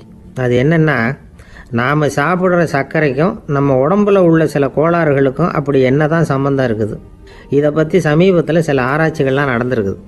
ஏன்னா சர்க்கரைன்னாவே விஷம் மாதிரி அதை பார்க்குறவங்களும் சில பேர் உண்டு. சின்ன பிள்ளைங்களுக்கு வயத்தில் பூச்சி உண்டாகிறதுலேருந்து பெரியவங்களுக்கு நீரிழிவு வர்ற வரைக்கும் எல்லாத்துக்கும் சர்க்கரை தான் காரணம்னு சொல்லிகிட்டு இருக்கிறோம். ஆனால் அந்த அளவுக்கு பயப்பட வேண்டிய அவசியம் இல்லை அப்படின்னு சொல்கிறாங்க. சர்க்கரை வியாதி, இருதய நோய், பித்த நீர்ப்பை நோய் இதெல்லாம் சில நோய்கள்லாம் நாம் சாப்பிட்ற சர்க்கரைக்கும் தொடர்பு இருக்குன்னு நினைக்கிறோம். ஆனால் அப்படி சம்பந்தம் உண்டுங்கிறதுக்கு போதுமான அளவுக்கு ஆதாரம் இல்லை அப்படிங்கிறாங்க ஆராய்ச்சியாளர்கள். ஒரே ஒரு சம்பந்தம் தான் உறுதியாக இருக்குதான். அதுவும் இந்த பல் சிதைவு அப்படின்னு இருக்கு இல்லையா, அந்த சர்க்கரை சாப்பிட்றதுக்கும் இந்த பல் சிதைவுக்கும் சம்பந்தம் இருக்குது அப்படிங்கிறத மட்டும் உறுதியாக சொல்கிறாங்க. சர்க்கரைன்னா நாம் சாப்பிட்ற ஜீனி மட்டும் இல்லை, பழம், காய்கறி, பால், தேன் இப்படி எல்லாத்துலேயும் அது இருக்குது. கேரட்டு கொடுக்குற சத்தில் 88% சர்க்கரை, ஆப்பிள் கொடுக்குற சக்தியில் 95% சர்க்கரை. இது ஜீனி சர்க்கரை, இது ஆப்பிள் சர்க்கரை அப்படிங்கிற வித்தியாசம்லாம் உடம்புக்கு கிடையாது. ரெண்டுமே உடனடியாக சக்தி கொடுக்குது. ஒரு ஸ்பூன் சர்க்கரையில் 16 கலோரி தான் சத்து இருக்குது. அதிகமாக சர்க்கரை சாப்பிட்டா நீரிழிவு வந்துருங்கிறது தப்பான ஒரு அபிப்பிராயம். டயபெட்டிஸுங்கிறது ஒரு மெட்டபாலிக் டிசார்டர், அவ்வளவுதான். அதாவது நாம் சாப்பிட்ற சர்க்கரையை நம்ம உடம்பு திறமையாக உபயோகப்படுத்திக்க முடியல அப்படின்னு அர்த்தம். அதனால தான் அதிகமாக இனிப்பு வேணாம்னு சொல்கிறோம். ஏற்கனவே உடம்பால் முடியாத ஒன்றை மறுபடியும் அது தலையில் சுமத்தி அதிகமாக வேலை வாங்க வேணாமே அப்படிங்கிறதுக்காக தான். ஆகாரத்தில் அதிகமாக சர்க்கரை இருந்தால் அதனால் உடனே சர்க்கரை வியாதி வந்துடும்ங்கிறதுக்கு விஞ்ஞான ரீதியாக போதுமான ஆதாரம் இல்லை. அதனால் எப்போவாவது அதிகமாக ஸ்வீட்டு சாப்பிட்டுட்டா ஐயோ அதிகமாக சாப்பிட்டோமோ என்ன பண்ண போகுது தெரியலையே அப்படின்னு நினச்சி மனசை போட்டு குழப்பிக்க வேண்டியதில்லை. பொதுவாக எதுவுமே அதிகமாக வேண்டாம், எல்லாம் சீராக இருந்தால் போதும். நீரிழிவுங்கிறது புதுசாக வந்துட்ட ஒரு நோய் இல்லை, ரொம்ப காலமாகவே இருக்கிற ஒன்று தான். நம்ம முன்னோர்கள் இதை மதுமேகம் அப்படின்னு சொல்லுவாங்க. அதை கட்டுப்படுத்துறதுக்கு அவங்களே சில வழிமுறையை சொல்லி வச்சுருக்கிறாங்க. அது என்னென்னா வேறு ஒன்றும் இல்லை, இந்த பாவக்காய், முள்ளங்கி, அருகம்புல் அவ்வளவுதான். வெள்ளை முள்ளங்கி இருக்குல்ல, அதை வாரத்துக்கு 3 நாள் சாப்பிட்டுக்கிட்டு வாங்க. நூலுக்கோல் ரொம்ப நல்லது. இல்லைன்னா முள்ளங்கி சாறு 1 ounce சாப்பிட்டுட்டு வரலாம். ரத்தத்தில் சேர்கிற சர்க்கரை அளவு இதெல்லாம் கட்டுப்படுத்துது. சிறுநீரில் காணப்படுகிற சர்க்கரை அளவையும் சமநிலைப்படுத்துது. தினமும் ஆகாரத்தில் கோதுமை, கேழ்வரகு, வெந்தயம், கருவேப்பிலை, சோயாபீன்ஸ் எது கிடைக்குதோ சேர்த்துக்கலாம். இப்படிலாம் செஞ்சுக்கிட்டு வந்தால் அப்புறம் வீட்டுக்கு தெரியாமல் கடையில் போய் நின்றுக்கிட்டு ஸ்வீட் வாங்கி திருட்டுத்தனமாக சாப்பிட வேண்டிய அவசியமே உங்களுக்கு வராது. 2 ஆசாமிகள் கடற்கரையில் உட்காந்து சாவகாசமாக பேசிக்கிட்டு இருந்தாங்களாம். ஒருத்தர் சொன்னார், இன்னொருத்தருக்கு தெரியாமல் ஸ்வீட்டு சாப்பிட்றதே எப்பவும் இடைஞ்சல் தான் சார். நேற்றுக்கு பாருங்கள் அப்படி தான் சாப்பிட்டுக்கிட்டு இருந்தேன், வீட்டுக்காரி கண்ணில் போட்டுவிட்டுது, அதுக்கப்புறம் ஒரே ரகலையாக போச்சு அப்படின்னாரா. எனக்கு கூட அப்படி தான் சார் ஆகிட்டுது, ஒரே ரகலை அப்படின்னாரா இன்னொருத்தர். நீங்கள் சாப்பிட்டதும் உங்கள் வீட்டுக்காரங்க கண்ணில் போட்டுவிட்டுதா சார் அப்படின்னு கேட்டிருக்காரு இவர். அதுக்கு அவர் சொன்னாராம், அப்படி இல்லை சார், கடைக்காரர் கண்ணில் போட்டுவிட்டுதோ, நான் அவருக்கு தெரியாமல் அந்த ஸ்வீட்டை அவர் கடையிலேருந்து எடுத்திருந்தேன் அப்படின்னு விளக்கம் கொடுத்தாராம் இந்த ஆள்.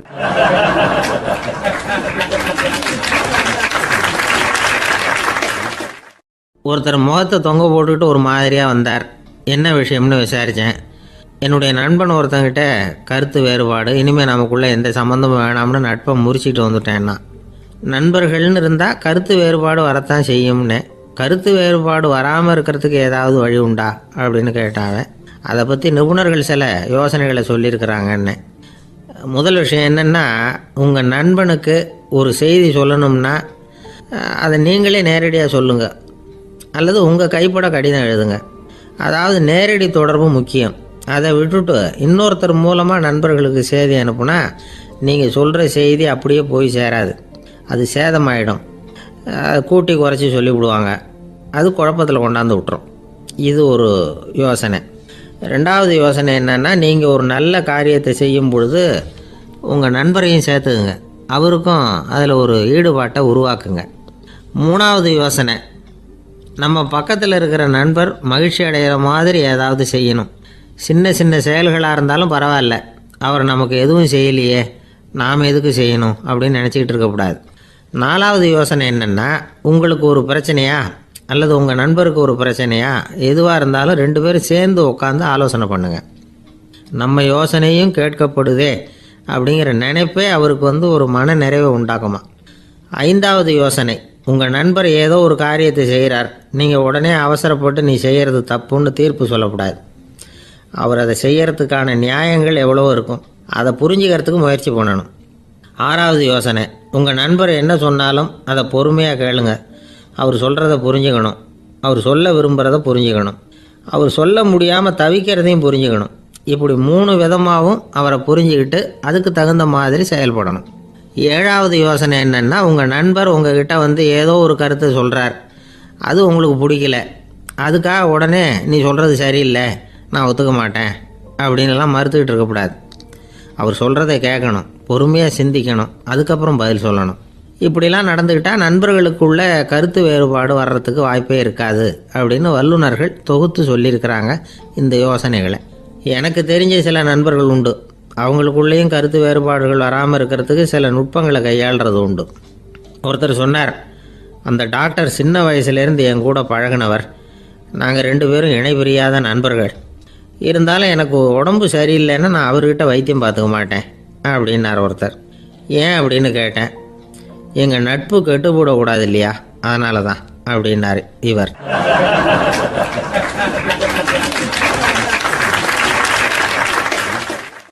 ஒரு மனுஷனுக்கு 3 விதத்தில் கர்வம் உண்டாகிறதுக்கு வாய்ப்பு உண்டு. பணம், பதவி, புகழ்.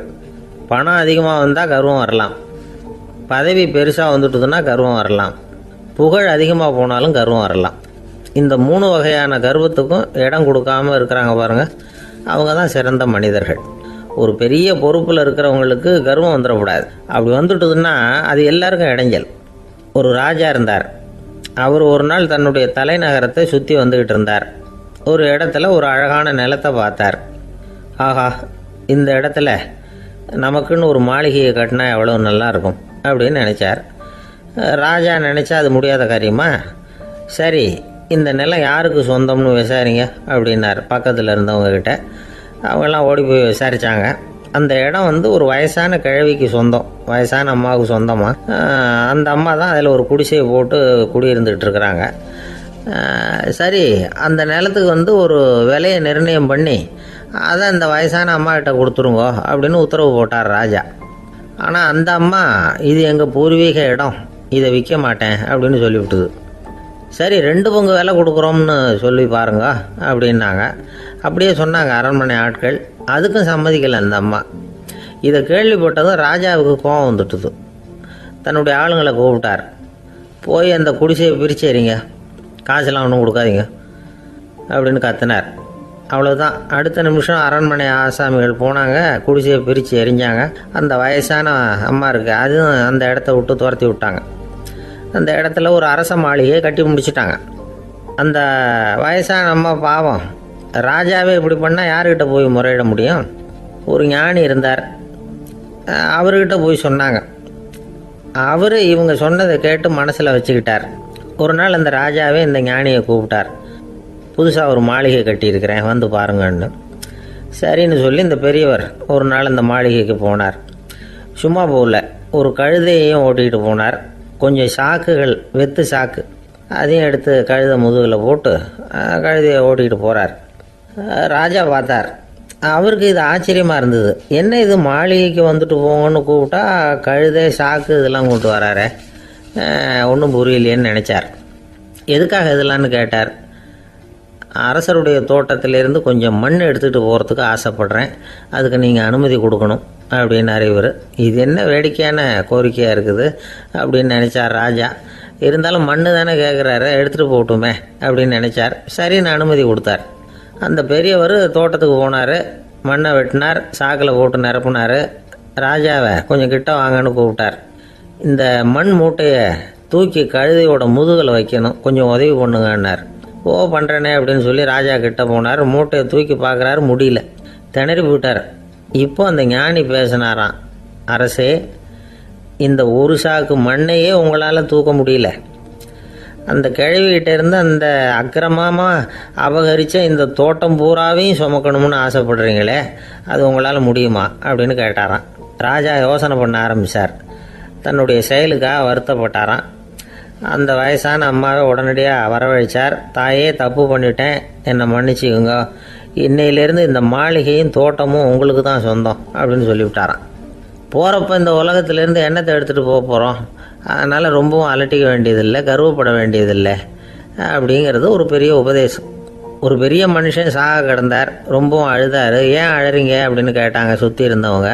நான் சாகிறதுக்காக கவலைப்படலை, நான் நம்ம ஜனங்களுக்காக எவ்வளவோ காரியம்லாம் செஞ்சுக்கிட்டு வந்தேன். நான் செஞ்சுக்கிட்டு வந்த சேவையை இனிமேல் யார் செய்ய போகிறாங்க, அது யாரால் முடியும், அதை நினச்சி தான் அழறேன் அப்படின்னாராம். ஒருத்தர் முன்னாடி வந்தார்.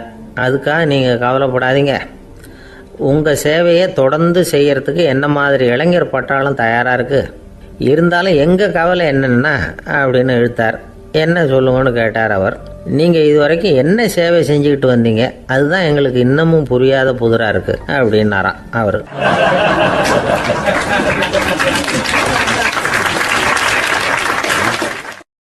ஒரு சிகை அலங்கார கூடம், ரொம்ப சுறுசுறுப்பாக எல்லாரும் வேலை செஞ்சுக்கிட்டு இருக்கிறாங்க. முடிவெட்டிக்க வந்திருக்கிறவங்க நிறைய பேர், எல்லாரும் வரிசையாக உட்காந்துருக்குறாங்க. அந்த சமயத்தில் திடீர்னு கதவை திறந்துக்கிட்டு ஒருத்தர் உள்ளே வர்றார். அவர் ஒரு பெரிய மனிதர், அவரும் முடிவெட்டிக்கிறதுக்காக தான் உள்ளே வந்திருக்கிறார். அவரை பார்த்த உடனே அங்கே வரிசையில் உட்காந்துருந்தவங்க எல்லாரும் எழுந்திரிச்சு அவர்கிட்ட வந்துட்டாங்க. அவரை சுற்றி நின்றுக்கிட்டாங்க. எப்படி இருக்கிறீங்க, நல்லா இருக்கீங்களா அப்படின்னு விசாரிக்க ஆரம்பிச்சிட்டாங்க. எல்லாம் முடிஞ்சதும் வந்தவர் கேட்டார், வரிசையில் கடைசியாக இருக்கிறவர் யார் அப்படின்னு கேட்டார். ஏன்னு கேட்டாங்க. நான் அதுக்கு அடுத்தபடியாக உட்காரணும், அதுக்காக தான் கேட்குறேன் அப்படின்னார். உடனே அங்கே இருந்தவங்கெல்லாம் என்ன சொன்னாங்க தெரியுமா? நீங்கள் வரிசையில் காத்திருக்கக்கூடாது, நீங்கள் அரசாங்கத்தின் தலைவர், உங்களுக்கு நேரம் முக்கியம், அதனால் நீங்கள் முன்னாடி போங்க அப்படின்னு சொன்னாங்க. ஆனால் அதை அவர் கேட்கல. தோழர்களே, உங்களுடைய கருத்துக்கு ரொம்ப நன்றி. எல்லாரும் வரிசையாக தான் வரணும், அதுதான் முறை. வரிசையில் வரணுங்கிற நடைமுறையை நானும் பின்பற்ற விரும்புகிறேன். நாம் எல்லாரும் சமமானவர்கள் அப்படின்னார். இப்படி சொல்லிவிட்டு வரிசையில் கடைசியாக இருந்த ஒரு நாற்காலியில் போய் உட்காந்துக்கிட்டார். தன் சட்டை பையில் இருந்த ஒரு செய்தித்தாளை எடுத்தார், படிக்க ஆரம்பிச்சிட்டார். ஆனால் அங்கே இருந்தவங்களால இதை பார்த்துக்கிட்டு சும்மா இருக்க முடியல. ஒருத்தர் எழுந்திரிச்சு வந்தார். ஐயா, இப்போ என்னுடைய முறை வந்திருக்குது, நான் தான் போக வேண்டிய முறை. உங்களை இங்கே காத்திருக்க வைக்கிறத விட ஒரு 5 ஆண்டுகளுக்கு கூட நான் முடிவெட்டிக்காமே இருந்துட முடியும் அப்படின்னார். அவர் மறுபடியும் சொன்னார், ஐயா, நீங்கள் வரிசை முறையை தாண்டி போக விருப்பப்படல, சரி, ஆனால் என்னுடைய முறையை மாற்றி கொடுக்கறதுக்கு எனக்கு முழு உரிமை இருக்குது. இதுக்கு பதிலாக உங்களுடைய கடைசி இடத்த நான் எடுத்துக்கிறேன், இதை நீங்கள் மறுக்க முடியாதுன்னார். அங்கே இருந்த மற்றவங்களும் இதை ஒரு மனசாக வற்புறுத்த ஆரம்பிச்சிட்டாங்க. அந்த பெரிய மனிதர் பார்த்தார், சரின்னு கடைசியாக ஒத்துக்கிட்டார். அவர் யார் தெரியுமா? அவர் தான் மாவீரர் லெனின். ரஷ்யாவில் கிரெம்ளின் சிகை அலங்கார கூடத்தில் தான் இது நடந்தது. எல்லாரும் இந்நாட்டு மன்னர்கள்னு வாயளவில் பேசுறதுல என்ன பிரயோஜனம்? நாம் எல்லாரும் சமங்கிறத நடைமுறையில் கடைபிடிச்சி காட்டினவங்க கொஞ்சம் பேர் தான். அவங்களில் ஒருத்தர் தான் லெனின். வரிசையில் நின்று வர்றதுங்கிறது ஒரு சிறந்த பண்பு, உயர்ந்த பண்பு.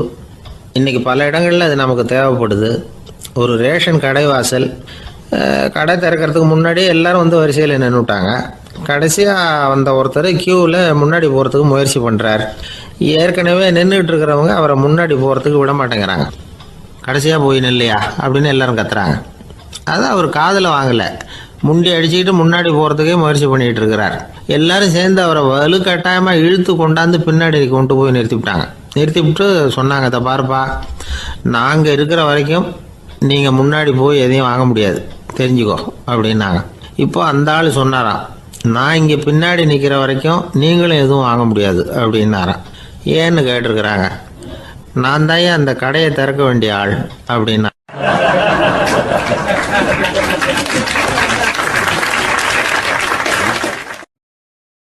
ஒரு நண்பர் அவசரமாக என்கிட்ட ஓடி வந்தார். அப்புறம் சொன்னார், என்னால் நம்பவே முடியல சார், என் பையனா இப்படி அப்படின்னு சொல்லி ஆச்சரியப்பட்டார். உங்கள் பையன் அப்படி என்ன தான் செஞ்சுட்டான் அப்படின்னு கேட்டேன். என்னால் முடியாத ஒரு காரியத்தை அவன் செஞ்சுட்டான் சார் அப்படின்னார். அது என்னன்னு தான் சொல்லுங்களேன். என்ன 5வது வகுப்பில் அவன் ஒரே தடவையில் தேறிட்டான் சார், அதாவது ஒரே அட்டம்ப்டில் பாஸ் ஆகிருக்கான் அப்படின்னார் மூச்சு வாங்க. கஷ்டப்பட்டு பரீட்சை எழுதுனது அவன், இவருக்கு ஏன் மூச்சு வாங்குது? நம்மால் செய்ய முடியாத ஒரு காரியத்தை இன்னொருத்தர் செய்யும் பொழுது அது நமக்கு ஆச்சரியமாக இருக்குது. சர்க்கஸ் பார்க்குறோம், ஒருத்தர் அந்த இடத்துல தொங்குறார், அது நமக்கு ஆச்சரியம். ஏன்னா அது நம்மால் முடியாத காரியம். நம்மால் முடியாத ஒன்றை அடுத்தவர் எளிதாக செய்யும் பொழுது நாம் மருள்வது இயற்கை. இதை தான் தொல்காப்பியம் மருட்கை அப்படின்னு சொல்லுது. இந்த வியப்பு இருக்குதே, இது 4 வகையில் ஏற்படுறதாக தொல்காப்பியம் சொல்லுது. அது என்ன 4 வகை? முதல் வகை எப்படின்னா, புதுமையான அரிய செயல்களை செய்கிறது. 2வது வகை என்னென்னா பெரும் செயல்களை செய்கிறது. 3வது வகை என்னென்னா மிக நுட்பமான செயல்களை செய்கிறது. 4வது வகை என்னென்னா ஆக்கம் தரும் செயல்களை செய்கிறது. புதுமை, பெருமை, சிறுமை, ஆக்கமோடு மதினம் சாலா மருட்கை 4 அப்படிங்கிறது தொல்காப்பியம். இன்றைக்கி விஞ்ஞானம் புதுசு புதுசாக எதையோ கண்டுபிடிக்குது. ஆரம்பத்தில் அது ஆச்சரியமாக இருக்குது, அப்புறம் அது நமக்கு பழகி போடுது. வானொலி பெட்டி புதுசாக வந்தப்போ ஒரு பெட்டி பேசுதுங்கிறது எவ்வளோ பெரிய ஆச்சரியம். இப்போ யாரும் அதை ஆச்சரியமாக பார்க்குறதில்ல. மதினம் சாலா மருட்கை அப்படின்னு ஒரு சொற்றொடர் வருது பாருங்கள், அதில் கருத்தாழம் உண்டு. எதை பற்றியும் போதுமான அளவு புரிந்து கொள்ளாத போது ஒருத்தர் ஆச்சரியப்படுறார். புரிந்து கொண்ட பிறகு ஆச்சரியம் மறைஞ்சு போடுது. மிக நுட்பமான செயல்களும் நம்ம ஆச்சரியப்பட வைக்கும். ஒரு அரிசியில் ஒரு திருக்குறள் எழுதி காட்டுறாங்க, ஒரு முட்டை ஓட்டுக்குள்ளே ஓவியம் தீட்டி காட்டுறாங்க. கருங்கல் சிற்பங்களில் எவ்வளவு நுட்பமான வேலைப்பாடுகளை எல்லாம் பார்த்து ஆச்சரியப்படுறோம். இது மாதிரி ஆக்கப்பூர்வமான அரிய செயல்களை செய்கிறது கூட வியப்பை உண்டு பண்ணும். குப்பை கூலங்களை கூட வாழ்க்கைக்கு பயன்படுகிற பொருளாக மாற்றுகிறவர்கள் இருக்காங்க, அவர்களுடைய செயல் வியப்பு அளிக்குது.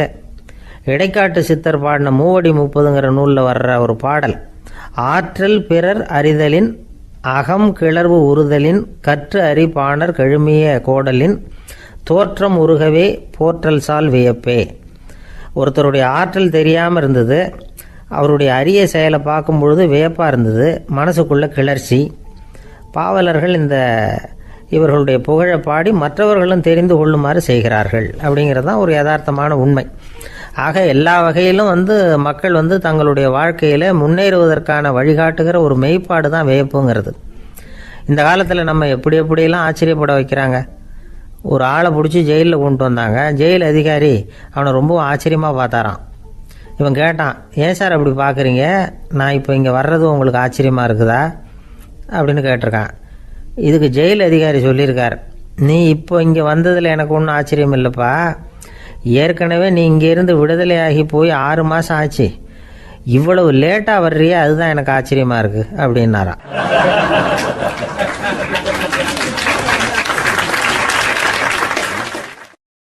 ஒருத்தர் ஒரு தவறு செஞ்சு விடுறாருன்னு வச்சுக்கங்க, உடனே நீ செஞ்சது தவறு அப்படின்னு சொல்கிறது ஒரு வகை. அதுக்கு பதிலாக எது சரின்னு அவர் புரிந்து கொள்ள உதவி செய்கிறது இன்னொரு வகை. இந்த 2வது வகை இருக்குது பாருங்கள், நிர்வாக இயலில் இது ரொம்ப முக்கியம். அலுவலகத்தில் வேலை பார்க்குற ஒருத்தர் முக்கியமாக தெரிஞ்சுக்க வேண்டியது என்ன தெரியுமா? சக ஊழியர்கள்கிட்ட எப்படி பழகணும், மேலதிகாரிகள்கிட்ட எப்படி பழகணும், தனக்கு கீழே வேலை செய்கிறவங்க கிட்ட எப்படி பழகணும், வாடிக்கையாளர்கள்கிட்ட எப்படி பழகணும், இவங்க எல்லார்கிட்டையும் செம்மையான உறவை ஏற்படுத்திக்கிறது எப்படி, இதையெல்லாம் சொல்லிக் கொடுக்குற பாடம் தான் இன்டர் பர்சனல் ஸ்கில், திறமையான உறவு அப்படிங்கிறது. எந்த வேலையில் இருந்தாலும் சரி, இந்த உறவுகளை வளர்க்கும் திறன் உள்ளவங்க சீக்கிரம் முன்னுக்கு வந்துடுறாங்க. மற்றவங்க கிட்ட உறவை பலப்படுத்திக்கிறது எப்படி அப்படின்னு தெரிஞ்சுக்கிட்டோம்னா எந்த ஒரு தடையையும் சுலபமாக தாண்டி செய்கிற தொழிலில் முன்னுக்கு வந்துடலாம். ஹார்வர்டு பல்கலைக்கழகத்தில் ஒரு கணக்கெடுப்பு பண்ணி பார்த்தாங்களாம். பார்க்குற வேலையில் எது மாதிரி குணாதிசயம் உள்ளவங்க வேகமாக முன்னுக்கு வர்றாங்க அப்படின்னு தெரிஞ்சுக்கிறதுக்காக இந்த கணக்கெடுப்பு. வெவ்வேறு துறையில் வேகமாக முன்னுக்கு வந்திருக்கிற பல பேரை சந்தித்து இந்த சர்வேயை நடத்தியிருக்கிறாங்க. அவங்க கண்டுபிடிச்சி சொல்லியிருக்கிற உண்மை என்ன தெரியுமா? ஒருத்தர் ஒரு வேலையில் இருந்தால் அது சம்பந்தப்பட்ட சப்ஜெக்ட் பற்றிய அறிவு 35% இருந்தால் போதுமா. ஆனால் உறவுகளை வளர்க்கக்கூடிய திறன், இன்டர் பர்சனல் ஸ்கில்லு 65% வேணும். இப்படி உள்ளவங்க சீக்கிரம் முன்னுக்கு வந்துடுறாங்களாம். அதனால் ஒருத்தருக்கு வேலை சரியாக புரியலைன்னா கூட விவரமாக மற்றவங்க கிட்ட பழகிறது எப்படின்னு புரிஞ்சால் போதும், அவர் முன்னுக்கு வந்துடலாம். அலுவலகங்களில் மட்டும் இல்லை, எல்லா இடங்கள்லையும் இது ரொம்ப முக்கியம். வீட்டுக்குள்ளேயும் இது ரொம்ப முக்கியம், வீட்டுக்கு வெளியேயும் இது முக்கியம். அடுத்தவங்க கிட்ட பழகிறது எப்படிங்கிறத தெரிஞ்சிக்காதவன் வாழ்க்கையில் முன்னேற முடியாது.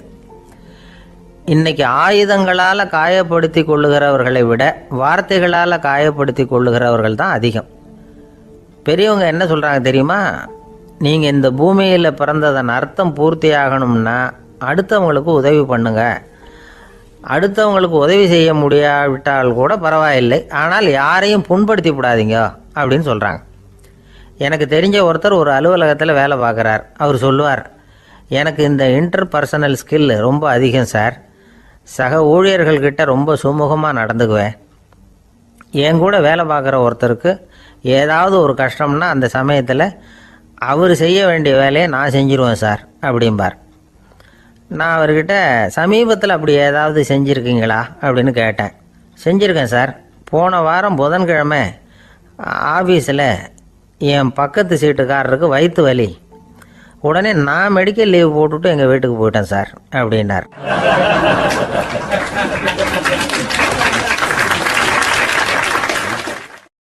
ஒரு அம்மா தெருவில் உட்காந்து என்னத்தையோ தேடிட்டு இருக்கிறாங்க. அந்த அம்மா ஒரு சூஃபி ஞானி. அவங்க பேர் என்னென்னா ரபியா அல் அடாவியா. அந்த அம்மாவுக்கு கண் கூட தெளிவாக தெரியாது. அந்த பக்கமாக வந்த சில பேர் இவங்களுக்கு உதவி செய்கிறதுக்காக வந்தாங்க. என்ன தேடிட்டு இருக்கிறீங்க அப்படின்னு கேட்டாங்க. இதுக்கு அந்த அம்மா, அந்த கேள்வி அவ்வளோ முக்கியத்துவம் இல்லை, நான் தேடிட்டு இருக்கிறேன், உங்களால் முடிஞ்சால் எனக்கு உதவி பண்ணலாம் அப்படின்னாங்களாம். உதவி செய்ய வந்தவங்களுக்கு ஆச்சரியம். எதை தேடுறோங்கிறது தெரியாமல் இப்படி ஏன் நேரத்தை செலவழிக்கிறீங்க, நாங்கள் எப்படி உங்களுக்கு உதவ முடியும், எங்களுக்கு ஒன்றும் புரியலையே அப்படின்ட்டுருக்காங்க. சரி, உங்களை திருப்தி பண்ணுறதுக்காக சொல்கிறேன். ஒரு குண்டூசி தொலைஞ்சி போச்சு, அதை தேடுறேன் அப்படின்னாங்களாம் அந்த அம்மா. அதுக்கப்புறம் இவங்களும் சேர்ந்து தேட ஆரம்பிச்சிட்டாங்க. கொஞ்ச நேரம் ஆச்சு, ஒன்றும் கிடைக்கல. உதவி செய்ய வந்தவங்களும் அழுத்து போட்டாங்க. அப்புறம் கேட்டாங்க, இதை பாருங்கம்மா, இது ரொம்பவும் பெரிய தெரு, அகலமான தெரு. அதனால் குறிப்பாக நீங்கள் எந்த இடத்துல அந்த குண்டூசியை தொலைச்சிங்க அதை சொல்ல முடியுமான்னாங்களாம். இதுக்கு அந்த அம்மா, நீங்கள் மறுபடியும் அர்த்தமில்லாத கேள்வியை கேட்குறீங்க, உங்கள் கேள்விக்கும் நான் தேடுறதுக்கும் என்ன சம்மந்தம்னாங்களாம். இதை கேட்டதும் அவங்க ஒரு மாதிரி ஆயிட்டாங்க. என்னம்மா நீங்கள் பைத்தியம் மாதிரி பேசுகிறீங்க அப்படின்னாங்களாம். சரி, உங்களை மறுபடியும் திருப்திப்படுத்துறதுக்காக சொல்கிறேன். அதை நான் எங்கள் வீட்டில் தொலைச்சுட்டேன் அப்படின்னாங்களாம். அப்புறம் எதுக்காக இங்கே தேடிட்டு இருக்கிறீங்க அப்படின்னு கேட்டிருக்காங்க. ஏன்னா இங்கே தான் வெளிச்சம் அதிகமாக இருக்குது, அங்கே வீட்டுக்குள்ளே இருட்டாக இருக்குது, அதனால் இங்கே தேடுறேன். வெளிச்சம் உள்ள இடத்துல தானே தேட முடியும் அப்படின்னாங்களாம் அந்த ஞானி. இந்த கதைக்கு என்ன அர்த்தங்கிறத பெரியவங்க சொல்கிறாங்க. அதாவது இந்த தேடுதல்ங்கிறது ஒரு வியாதி. அது நம்ம சதா அலைய வைக்கும், பைத்தியமாக மாற்றுறதுக்கு முயற்சி பண்ணோம். ஒரு காலம் அது நிறைவு அடையவே அடையாது. வாழ்வுங்கிறது ஒரு புரிந்து கொள்ள முடியாத சதா இயங்கி கொண்டிருக்கிற ஒரு செயல். அதுக்கு ஆரம்பமும் இல்லை, முடிவும் கிடையாது. எதையோ தேடணும் அப்படிங்கிற உந்துதல் நமக்குள்ளே இருக்கும். ஆனால் குறிப்பாக எதை தேடிட்டு இருக்கிறோம் அப்படிங்கிறது புரியாது. அப்படி ஏதாவது ஒன்றை தேடி அடைஞ்சிடுறோம்னு வச்சுக்கோங்க, உடனே ஒரு அதிருப்தி வந்துடும். அதனால் வாழ்க்கைங்கிறது சலிப்பு நிறைந்தது அப்படிங்கிற எண்ணத்தை உண்டாக்கிக்கிறோம். ஒன்று அடைஞ்சதுக்கு அப்புறம் இன்னொன்று தேட ஆரம்பிச்சிருவோம். ஆக இந்த தேடல்ங்கிறது நாம் ஒன்று அடைஞ்சாலும் அடையாவிட்டாலும் தொடர்ந்து நடந்துக்கிட்டு தான் இருக்கும். இதுக்கு முடிவே கிடையாது. இந்த உண்மையை நாம் நல்லா புரிஞ்சுக்கணும் அப்படிங்கிறது பெரியவங்களுடைய கருத்து. ஏழையும் தேடுறான், பணக்காரனும் தேடுறான், நோயாளியும் தேடுறான், நோய் இல்லாதவனும் தேடுறான், அதிகாரம் உள்ளவனும் தேடுறான், அதிகாரம் இல்லாதவனும் தேடுறான், முட்டாளும் தேடுறான், அறிவாளியும் தேடுறான். ஆனால் யாரும் இதை தான் தேடி சாதிக்க போகிறோம், இதுதான் முடிவு அப்படின்னு திட்டவட்டமாக சொன்னதில்லை. ஒன்று அடைஞ்சதும் இன்னொன்று தேட ஆரம்பிச்சிடுறாங்க, அவ்வளோதான். அதாவது உங்களின் தேடுபவர் உங்கள் உள்ளே தான் இருக்கிறார், அவரை தேடி கண்டுபிடியுங்கள். இதுதான் ஞானிகள் நமக்கு சொல்லுகிற ஒரு ஆலோசனை. நம்மால் ஒருத்தன் ஜெயிலில் இருந்தான். இன்னொரு கைதி அவனை பார்த்து கேட்டான், ஏன்பா உன்னை பார்க்குறதுக்கு வெளியிலேருந்து யாருமே இங்கே வர்றது இல்லையே, உனக்கு சொந்தக்காரங்களே கிடையாதா அப்படின்னு கேட்டானா. ஏன் இல்லை, எனக்கு சொந்தக்காரங்க நிறைய பேர் உண்டு, அவங்க என்னை பார்க்க வராததுக்கு காரணம் வேற அப்படின்ட்டுருக்கான் இவன். என்ன காரணம்னு கேட்டான் அவன். அதுக்கு இவன் சொன்னானா, அதுக்கு என்ன காரணம்னா அவங்க எல்லாரும் இங்கே உள்ளேயே இருக்கிறாங்க அப்படின்னானா.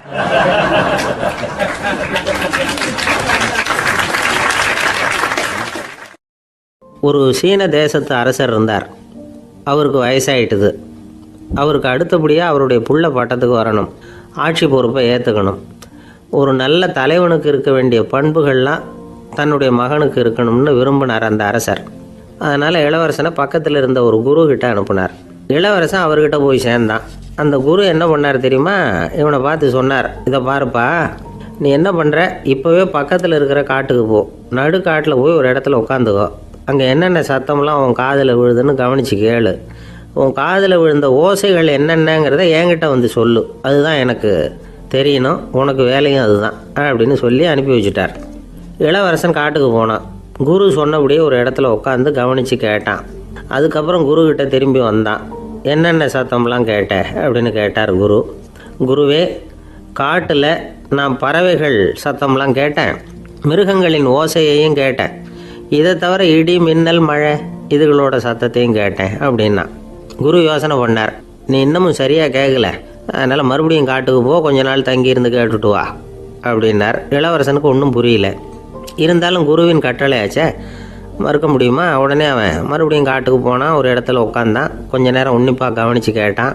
சில நாள் கழித்து குருக்கிட்ட திரும்பி வந்தான். குருவே, இந்த தடவை சில துல்லியமான சத்தங்களை எல்லாம் கேட்டான். தேனி பறக்கிற சத்தம், நீரோடையின் மெல்லிய ஓசை, இதெல்லாம் கேட்டேன்னா. குரு சிரித்தார். நீ மறுபடியும் காட்டுக்கு போ, இன்னும் சில நாள் அங்கே இரு, முழுமையாக கவனமாக கேட்டுக்கிட்டு வா அப்படின்னு சொல்லி அனுப்பி வச்சுட்டார். இளவரசனுக்கு குழப்பம் அதிகமாகிட்டுது, ஒன்றுமே புரியல. மறுபடியும் காட்டுக்கு போனான். மௌனமாக ஒரு இடத்துல உட்காந்துட்டான். அப்படியே தியானத்தில் ஆழ்ந்துட்டான். சில நாளில் அவனுக்கு இதுவரை கேட்காத ஓசைகள்லாம் கேட்க ஆரம்பிச்சிட்டுது. இதைத்தான் நான் கேட்கணும்னு என்னுடைய குரு எதிர்பார்த்துருக்கிறாருங்கிறத புரிஞ்சுக்கிட்டான். உடனே குரு கிட்ட ஓடனான். குருவே, இந்த தடவை காதுகளுக்கு கேட்க முடியாத சில ஓசைகளை கூட என்னால் உணர முடிஞ்சுது. பூ மலருகிற ஓசை, சூரியனால் பூமி சூடாகிறப்போ எழுகிற ஓசை, காலை பனித்துளி இந்த புல்லுலாம் குடிக்கிற ஓசை, இது எல்லாம் என்னால் நல்லா கேட்க முடிஞ்சுது அப்படின்னா. குருவுக்கு இப்போ தான் திருப்தி ஏற்பட்டு தான் இளவரசனை பார்த்து சொன்னார், இதை பாருப்பா, இப்போ தான் நாட்டை ஆளுகிற தகுதி உனக்கு வந்திருக்குது அப்படின்னு சொல்லி அதுக்கு விளக்கமும் கொடுத்தாராம். எந்த அரசன் தன்னுடைய மக்களின் இதயம் பேசுகிற மௌன மொழியை, மௌன வார்த்தைகளை கேட்குறானோ அவன்தான் ஆள தகுதி உள்ளவன். எந்த அரசன் தன்னுடைய மக்களின் உணர்ச்சிகளை உண்மையாக உணர்றானோ அவன்தான் முதன்மையான அரசன். போலி வார்த்தைகளை மட்டும் கேட்டுட்டு பல மௌன ராகங்களை காதில் வாங்கிக்காதவன் அரசனே இல்லை. எந்த நாட்டில் எப்போ ஒரு அரசன் தன்னுடைய மக்களின் உணர்ச்சிகளை கேட்க மறுக்கிறானோ அன்னையிலேருந்தே அந்த நாடு அழிய தொடங்குது அப்படின்னு அர்த்தம். இதுதான் அந்த குரு இளவரசனுக்கு போதிச்சது. வாயால் பேசுகிறத மட்டும் கேட்டு ஏமாறக்கூடாது, உணர்ச்சிகளையும் கேட்கறதுல தான் மனப்பக்குவம் உண்டாகும். மக்கள் உணர்ச்சிகளை புரிந்து கொள்ளாத அரசர்கள் நீடிச்சிருக்க முடியாது. அது மாதிரி நாடுகளில் அடிக்கடி குழப்பம் தான் உண்டாகும். அப்படி இருந்தால் அடிக்கடி ஆட்சி மாறிக்கிட்டு இருக்கும். அப்படிப்பட்ட ஒரு தேசம், அங்கே ஒரு சிறைச்சாலையில் 3 கைதிகள் பேசிக்கிட்டு இருந்தாங்க. ஒருத்தன் சொன்னான், நான் இந்த நாட்டு ராஜாவை எதிர்த்து பேசிக்கிட்டு இருந்தேன், அதனால் என்னை பிடிச்சி கொண்டாந்து இங்கே போட்டுட்டாங்க அப்படின்னா ஒருத்தன்.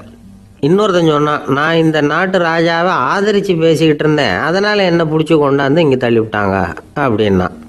அது சரி, நீ என்ன தப்பு பண்ண அப்படின்னு சொல்லி 3வது ஆளை பார்த்து இவங்க கேட்டாங்க. அதுக்கு அந்த ஆள் சொல்கிறான், நான் தான் இந்த நாட்டு ராஜா அப்படின்னானா.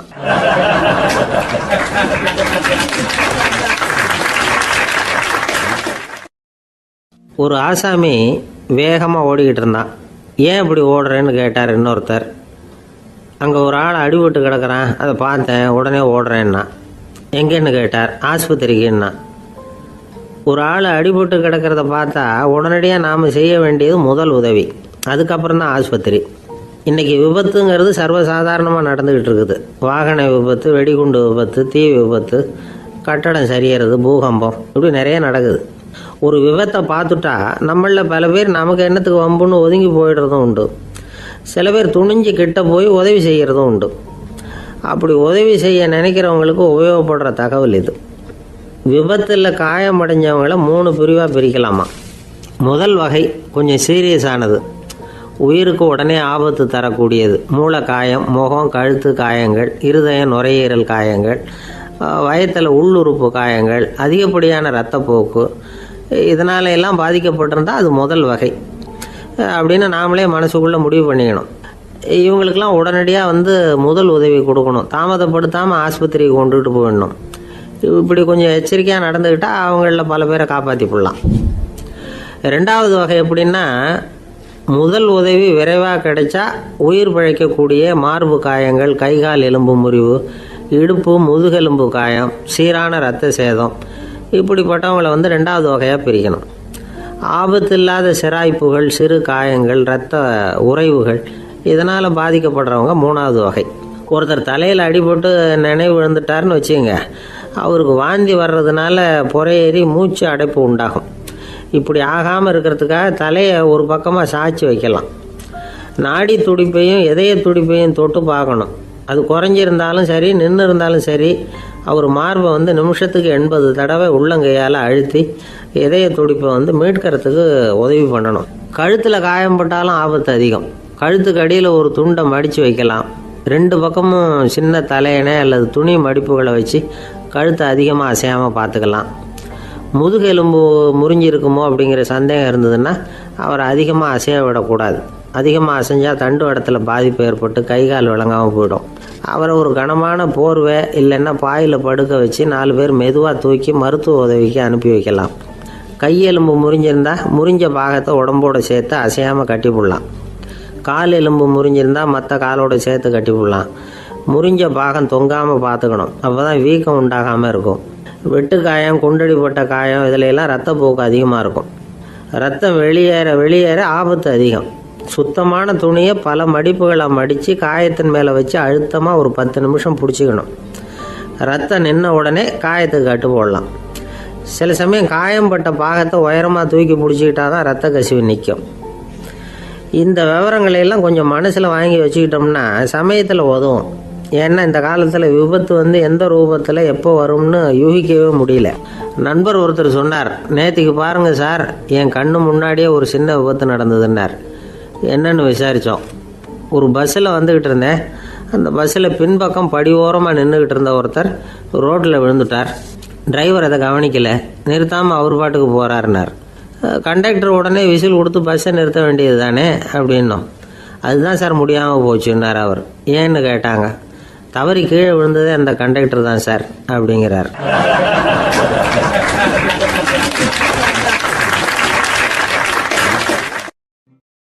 ஒரு நண்பர், அவர்கிட்ட பேசிக்கிட்டு இருந்தேன். மனித உறவுகள் பற்றி அவர் சொல்லிகிட்டு இருந்தார். அமெரிக்காவில் தந்தை மகன் உறவு எப்படி இருக்குது அப்படிங்கிறத விளக்கிறதுக்கு அவர் ஒரு கதையை சொன்னார்.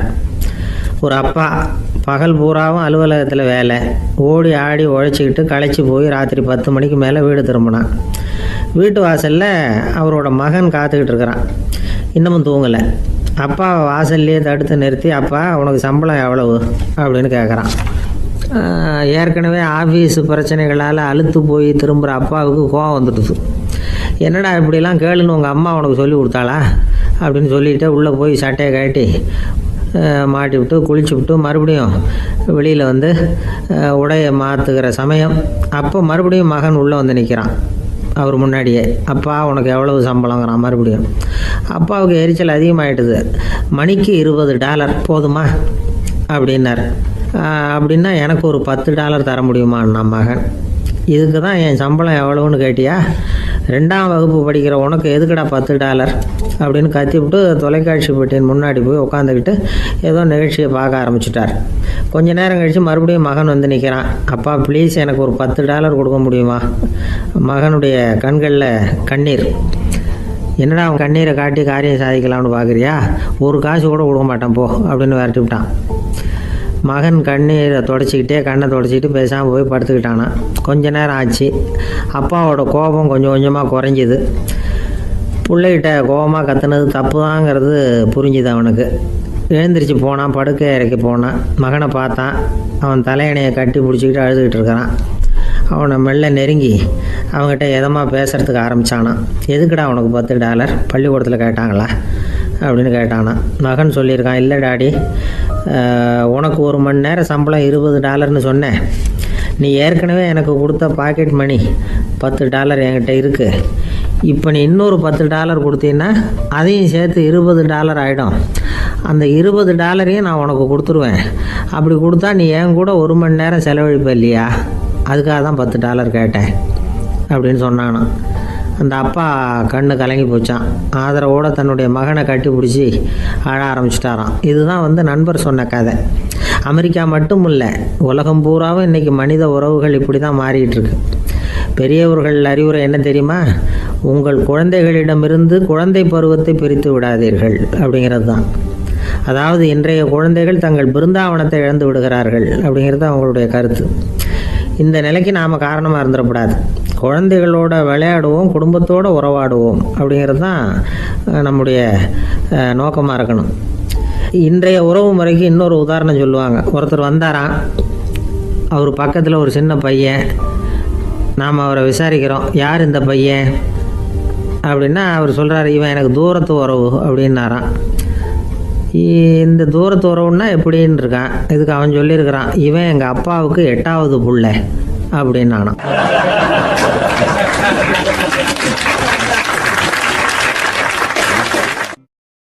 ஒரு நாள் ராமர் அரசவையில் உட்கார்ந்துருக்கிறார். ராமராஜ்யம் நடந்துக்கிட்டு இருந்த நேரம். அந்த சமயத்தில் ஒரு நாய் அரச சபைக்கு வந்துதான். அது தலையில் அடிபட்டு ரத்தம். அந்த கோலத்தில் அது அங்கே வந்தது. எல்லாரும் ஆச்சரியமாக அதை பார்த்தாங்க. ராமரும் அந்த நாயை பார்த்தார். நீங்கள் வந்த காரியம் என்ன நடந்தது, எதுவாக இருந்தாலும் பயப்படாமல் சொல்லு அப்படின்னார். உடனே அந்த நாய் மெதுவாக சொல்ல ஆரம்பிச்சுதான். ஐயா, நான் தெருவில் போய்கிட்டு இருந்தேன். வழியில் ஒருத்தர் வந்தார். அவர் வேத சாஸ்திரம்லாம் படித்த பெரியவர். அவர் எந்த காரணமும் இல்லாமல் அவர் கையில் வச்சுருந்த குச்சியால் என் தலையில் அடிச்சுட்டார். அதுதான் தலையில் ரத்தம். இதை நீங்கள் விசாரித்து தகுந்த தீர்ப்பு வழங்கணும் அப்படின்னு தான் அந்த நாய். ராமர் பார்த்தார். உடனே தன்னுடைய காவலர்களை அனுப்புனார். அந்த ஆளை எங்கே இருந்தாலும் போய் கொண்டுகிட்டு வாங்க அப்படின்னு விட்டார். காவலர்கள் போனாங்க. அந்த ஆளை பிடிச்சி கொண்டு வந்துட்டாங்க. அரண்மனைக்கு வா அப்படின்னு சொல்லி கூப்பிட்டுட்டு வந்துட்டாங்க. என்ன நடந்ததுன்னு விசாரித்தார் ராமர்.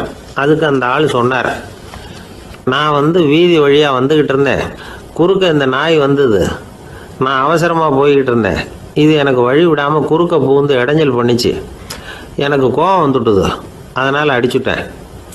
வேத சாஸ்திரம் படித்த நான் என் வசம் இழந்து கோபப்பட்டது பெரிய தப்பு தான். அதை நான் ஒத்துக்கிறேன். குற்றத்தை ஒப்புக்கொள்கிறேன். எனக்கு என்ன தண்டனை கொடுக்கணுமோ அதை கொடுங்க, ஏற்றுக்கிறேன் அப்படின்னு விட்டார். சரி, இப்போ அந்த ஆளுக்கு தண்டனை கொடுக்கணும். என்ன தண்டனை கொடுக்கறது யோசனை பண்ணார் ராமர். அதையும் அந்த நாய்கிட்டே கேட்டார். நீயே சொல்லு, என்ன தண்டனை கொடுக்கலாம் இவருக்கு அப்படின்னார். இதுக்கு அந்த நாய் என்ன சொல்லிச்சு தெரியுமா?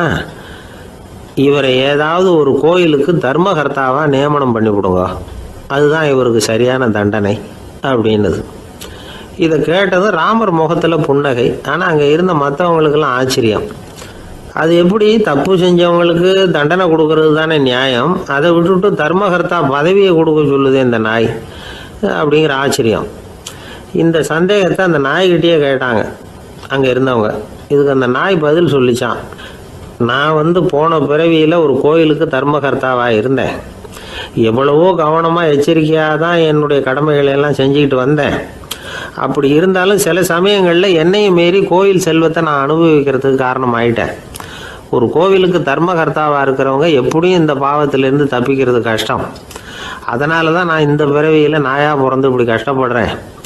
இதே நிலைமை இந்த ஆளுக்கும் ஏற்படணும் அப்படிங்கிறதுக்காக தான் அவரையும் ஒரு கோயிலுக்கு தர்மகர்த்தாவை நியமிக்கும்படி கேட்டுக்கிட்டேன் அப்படின்னு தான் இந்த நாய். இதிலேருந்து என்ன தெரியுது? எந்த பதவியில் நாம் இருந்தாலும் நமக்கு தெரியாமல் கூட அதை தவறாக உபயோகப்படுத்தக்கூடாதுங்கிறத இதிலேருந்து புரிஞ்சுக்கணும். இல்லைன்னா அடுத்த பிறவியில் நாயாக பிறந்து எங்கேயாவது போய் வாழை ஆட்டிகிட்டு நிற்க வேண்டியது தான். கோவில் வாசலில் 2 நாய் பேசிக்கிட்டு இருந்து தான், போன ஜென்மத்தில் நான் மனுஷனாக தான் இருந்தேன். ஒரு கோவில் பூசாரி பேச்சை கேட்டுவிட்டு அவரோட கூட்டு சேர்ந்துக்கிட்டு ஆண்டவன் போட்டிருந்த நகையெல்லாம் அபகரித்து என்கிட்ட கொடுத்தாரு அவர். நான் எடுத்துகிட்டு வந்துட்டேன். திருடினது அந்த ஆள் தான், எடுத்துக்கிட்டு வந்தது தான் நான். இருந்தாலும் நான் மட்டும் நாயாக பிறந்துட்டேன். இப்போ மட்டும் அந்த பூசாரி என்கிட்ட மாட்டினா கடித்து குதறி விடுவேன் அப்படின்னு தான். அவசரப்பட்டு அப்படி செஞ்சுடாதே. பதிலுக்கு அவரும் உன்னை திருப்பி கடித்தாலும் கடிச்சிருவார். ஏன்னா அவரும் இப்போ ஒரு நாயாக தான் பிறந்திருக்கிறார் அப்படின்னு தான் இன்னொன்று. அது எப்படி உனக்கு தெரியும்னு தான் இது. நான் தானே அது அப்படின்னு தான் அந்த நாய்.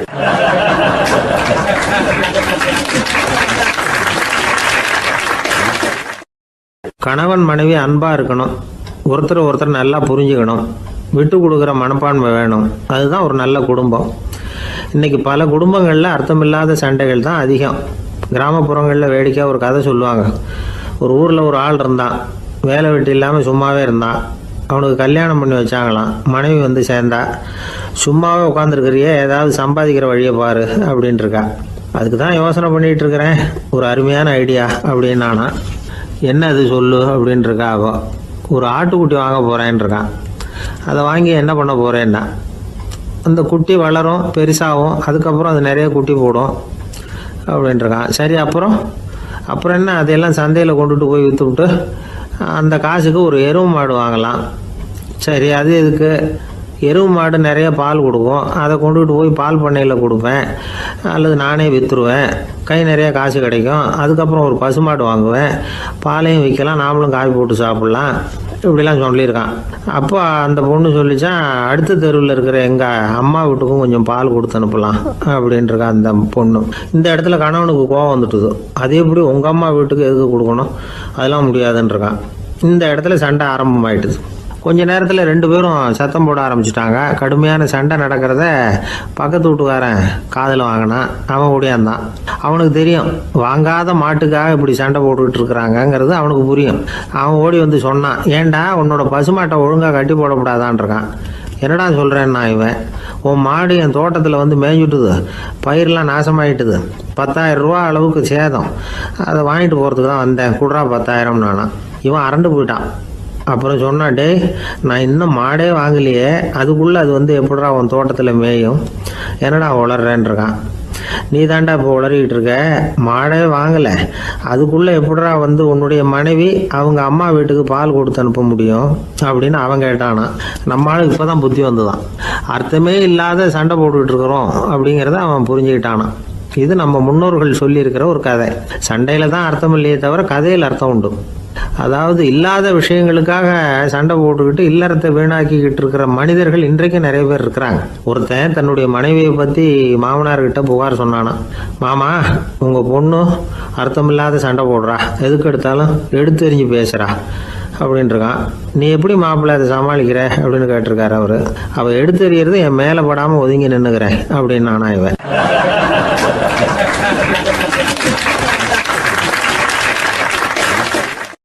இந்த காலத்து புள்ள ஒருத்தன் தன்னோட அப்பாவை பார்த்து சொன்னான், அப்பா நான் உனக்கு உதவி செய்யலாம்னு நினைக்கிறேன், என்ன உதவி செய்யணும்னு சொல்லு அப்படின்னா. நீ சும்மா இருந்தால் அதுவே எனக்கு செய்கிற பெரிய உதவிடா அப்படின்னார் அப்பா. சும்மா இருக்கிறதும் ஒரு உதவி தான், அது மாதிரி மௌனமும் ஒரு சமூக சேவை தான் அப்படிங்கிறார் காஞ்சி பெரியவர். நமக்கு வந்து 5 புலன்கள் இருக்குது, மெய் வாய் கண் மூக்கு செவி. இந்த 5லேயும் அதிகப்படியான வேலை எதுக்குன்னு நினைக்கிறீங்க? வாய்க்கு தான். ஏன்னா அதுக்கு 2 வேலை.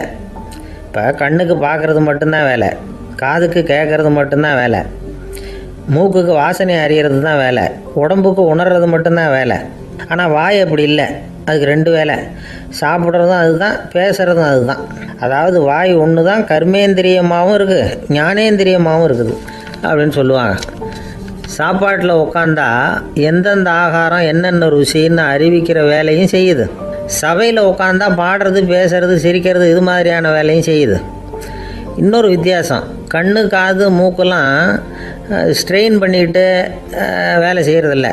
ஒரு ரோஜா பூ பார்த்தா உடனே மூக்கு அப்படியும் இப்படியும் அசைய ஆரம்பிக்கிறதில்ல. ஒரு சங்கீதத்தை கேட்ட உடனே காது ஆட ஆரம்பிக்காது. ஆனால் வாய் அப்படி இல்லை, அது பேசினாலும் சரி சாப்பிட்டாலும் சரி அசைஞ்சு தான் ஆகணும். ஆக மற்றதை விட வாய்க்கு வேலை ஜாஸ்தின்னு தெரியுது. சாப்பிட்றது பேசுறது அப்படின்னு 2 காரியம் அதுக்கு.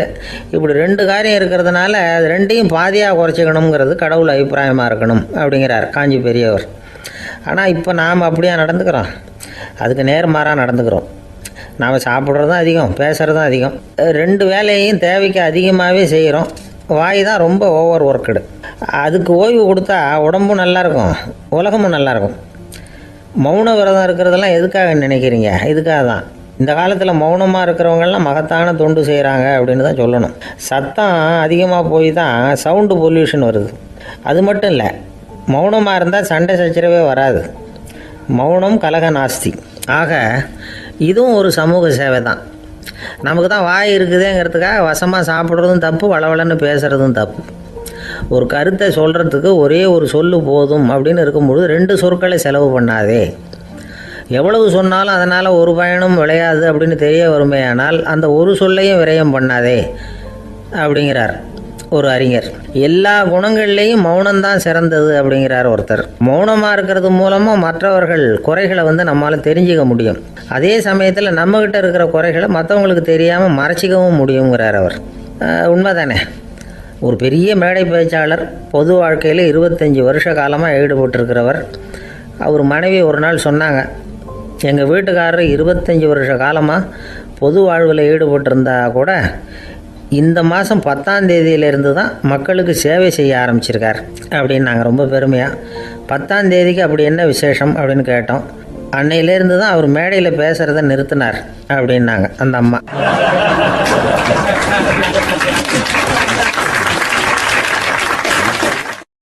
ஒரு பெரியவர்கிட்ட பேசிக்கிட்டு இருந்தேன். அவர் என்கிட்ட ஒரு கேள்வி கேட்டார். திருடர்கள் எத்தனை வகை தெரியுமா உனக்கு அப்படின்னார். இதுதான் அவர் கேட்ட கேள்வி. எதுக்காக என்ன பார்த்து அந்த கேள்வி கேட்டார் தெரியல. இருந்தாலும் நான் அவருக்கு பதில் சொன்னேன்.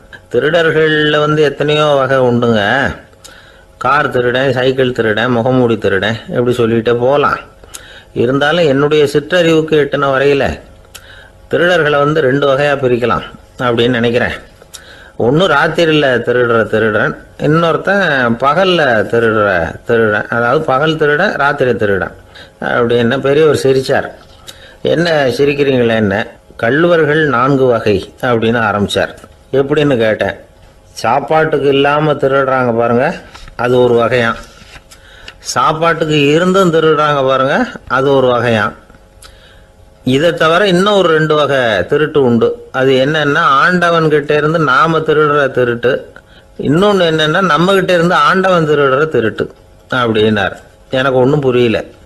என்ன சார் இது, ஆண்டவனையே வந்து திருடன்னு சொல்றீங்களே அப்படின்னு ஆச்சரியமா. ஆமாங்க, ஆண்டவனை வந்து கள்வன்னு சொல்றது இல்லையா? காஞ்சிபுரத்துக்கு பக்கத்தில் திருக்கார்வனம் அப்படின்னு ஒரு ஊர் இருக்கு. அங்கே உள்ள பெருமாளுக்கு வந்து கள்வர்னு தான் பேர். அது மட்டும் இல்லை, திருமங்கை ஆழ்வார் தம்முடைய திரு நெடுந்தாண்டகத்தில் கார்வனத்துள்ளாய் கல்வா அப்படின்னு தான் அழைக்கிறார் அப்படின்னு நிறைய உதாரணம்லாம் சொல்ல ஆரம்பித்தார். அதுக்கப்புறம் அவர்கிட்ட பேசி நான் புரிஞ்சுக்கிட்ட விவரங்களை தான் இப்போ உங்ககிட்ட சொல்ல போகிறது. அதாவது அவர் சொன்ன முதல் வகை திருடர்கள் வந்து சாப்பாட்டுக்கு இல்லாமல் திருடுறவங்க.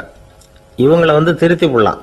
சாப்பாட்டுக்கு இருந்தும் பணம் சேர்க்கணுங்கிற ஆசையால் பொய் கணக்கெல்லாம் எழுதுறாங்க பாருங்க, அவங்க தான் 2வது வகை. 3வது வகை திருட்டு தான் மிகப்பெரிய திருட்டு. இறைவனுக்கு சொந்தமானதை நம்முடையதுன்னு நினைக்கிற திருட்டு. எது இறைவனுக்கு சொந்தமானது அப்படின்னா ஆத்மா. பகவானுக்கு சொந்தமான ஆத்மாவை நம்முடையதுன்னு நினைக்கிறது தான் அந்த மாபெரும் திருட்டு. இதுக்கு பேர் தான் ஆத்மாபகாரமா. சரி, இதுக்கு பரிகாரம் என்ன? எல்லாம் இறைவனுடையது, நமக்கு ஒன்றும் இல்லை அப்படின்னு நினைக்கிறது தான் இதுக்கு பரிகாரம். இதெல்லாம் இருக்கட்டும். 4வது திருட்டு ஒன்று சொன்னோம்ல, ஆண்டவன் நம்மகிட்ட இருந்து திருடுறது. அது எப்படி? ஆண்டவனை வந்து கள்வன்னு சொல்றாங்க, அது சரி. அவர் என்னத்தை திருடினார்? இப்போ இன்னொருத்தருக்கு சொந்தமான ஒன்றை எடுத்து வச்சுக்கிறது தான் கள்ளத்தனம். ஆனால் ஆண்டவன் எடுத்துக்கிட்டோம்னா இருக்கிறது எல்லாமே அவனுக்கு சொந்தம். அப்படி இருக்கிறப்போ அவரை எப்படி கள்வன்னு சொல்றது? இது என்ன புரியாமல் இருக்குதே அப்படின்னு சொல்லி பார்த்தா அதுக்கும் விளக்கம் சொல்றாங்க அவங்க. அதாவது ஆண்டவனுக்கு வந்து உருவமே கிடையாது, அரூபமாக இருக்கிறவன், அதாவது உருவம் இல்லாமல் இருக்கிறவன். அப்படி உள்ள பகவான் வந்து நம்மளை மாதிரி உருவத்தில் இருக்கிறான். நம்மளை மாதிரியே கையை காலு மூக்கெல்லாம் இருக்குது ஆண்டவனுக்கு. இந்த உருவம் நம்மகிட்ட இருந்து திருடினது தானே. அவன் வந்து தன்னுடைய உண்மையான திருமேனியை வந்து நமக்கு காட்டாம, அதாவது தரிசனம் கொடுக்காம இருக்கிறது கள்ளத்தனம் தானே. அதனால தான் இதுவும் ஒரு பெரிய திருட்டு, இருக்கிறதுலே மிகப்பெரிய திருட்டு அப்படிங்கிறார். என்கிட்ட பேசிக்கிட்டு இருந்தார், இந்த விஷயம்லாம் சொல்லிட்டு இருந்தார் இந்த பெரியவர். அதாவது திருட்டை வந்து ஆன்மீக நோகத்தில் அவர் பார்க்குறார். நம்ம பார்வையில் இதை விட அபூர்வமான திருட்டுலாம் இங்கே உண்டு. அபூர்வமான திருடர்களும் உண்டு. ஒரு திருடன் சிறையிலிருந்து விடுதலையாகி வெளியில் போனான். கொஞ்ச நாளில் மறுபடியும் திரும்பி ஜெயிலுக்கு வந்துட்டான். அப்போது சிறை அதிகாரி அவனுக்கு வந்து அறிவுரை சொன்னாராம். ஏன்பா இப்படி அடிக்கடி தப்பு பண்ணிவிட்டு ஜெயிலுக்கு வந்துடுறியே, உனக்கு சொந்த பந்தம் எதுவும் இல்லையா? உனக்கு அப்பா அண்ணன் தம்பிகள் அவங்க கூட எல்லாம் சேர்ந்து வாழணுங்கிற ஆசை இல்லையா அப்படின்னு கேட்டிருக்கார். அவங்களோட சேர்ந்து வாழணுங்கிற ஆசை எனக்கு நிறைய உண்டுங்க சார் அப்படின்னு அவன். அப்புறம் எதுக்கு இப்படி ஜெயிலுக்கு வந்துடுற அப்படின்னாரான் அவர். அவங்க எல்லாருமே இங்கே தானே சார் இருக்காங்க அப்படின்னு அவன்.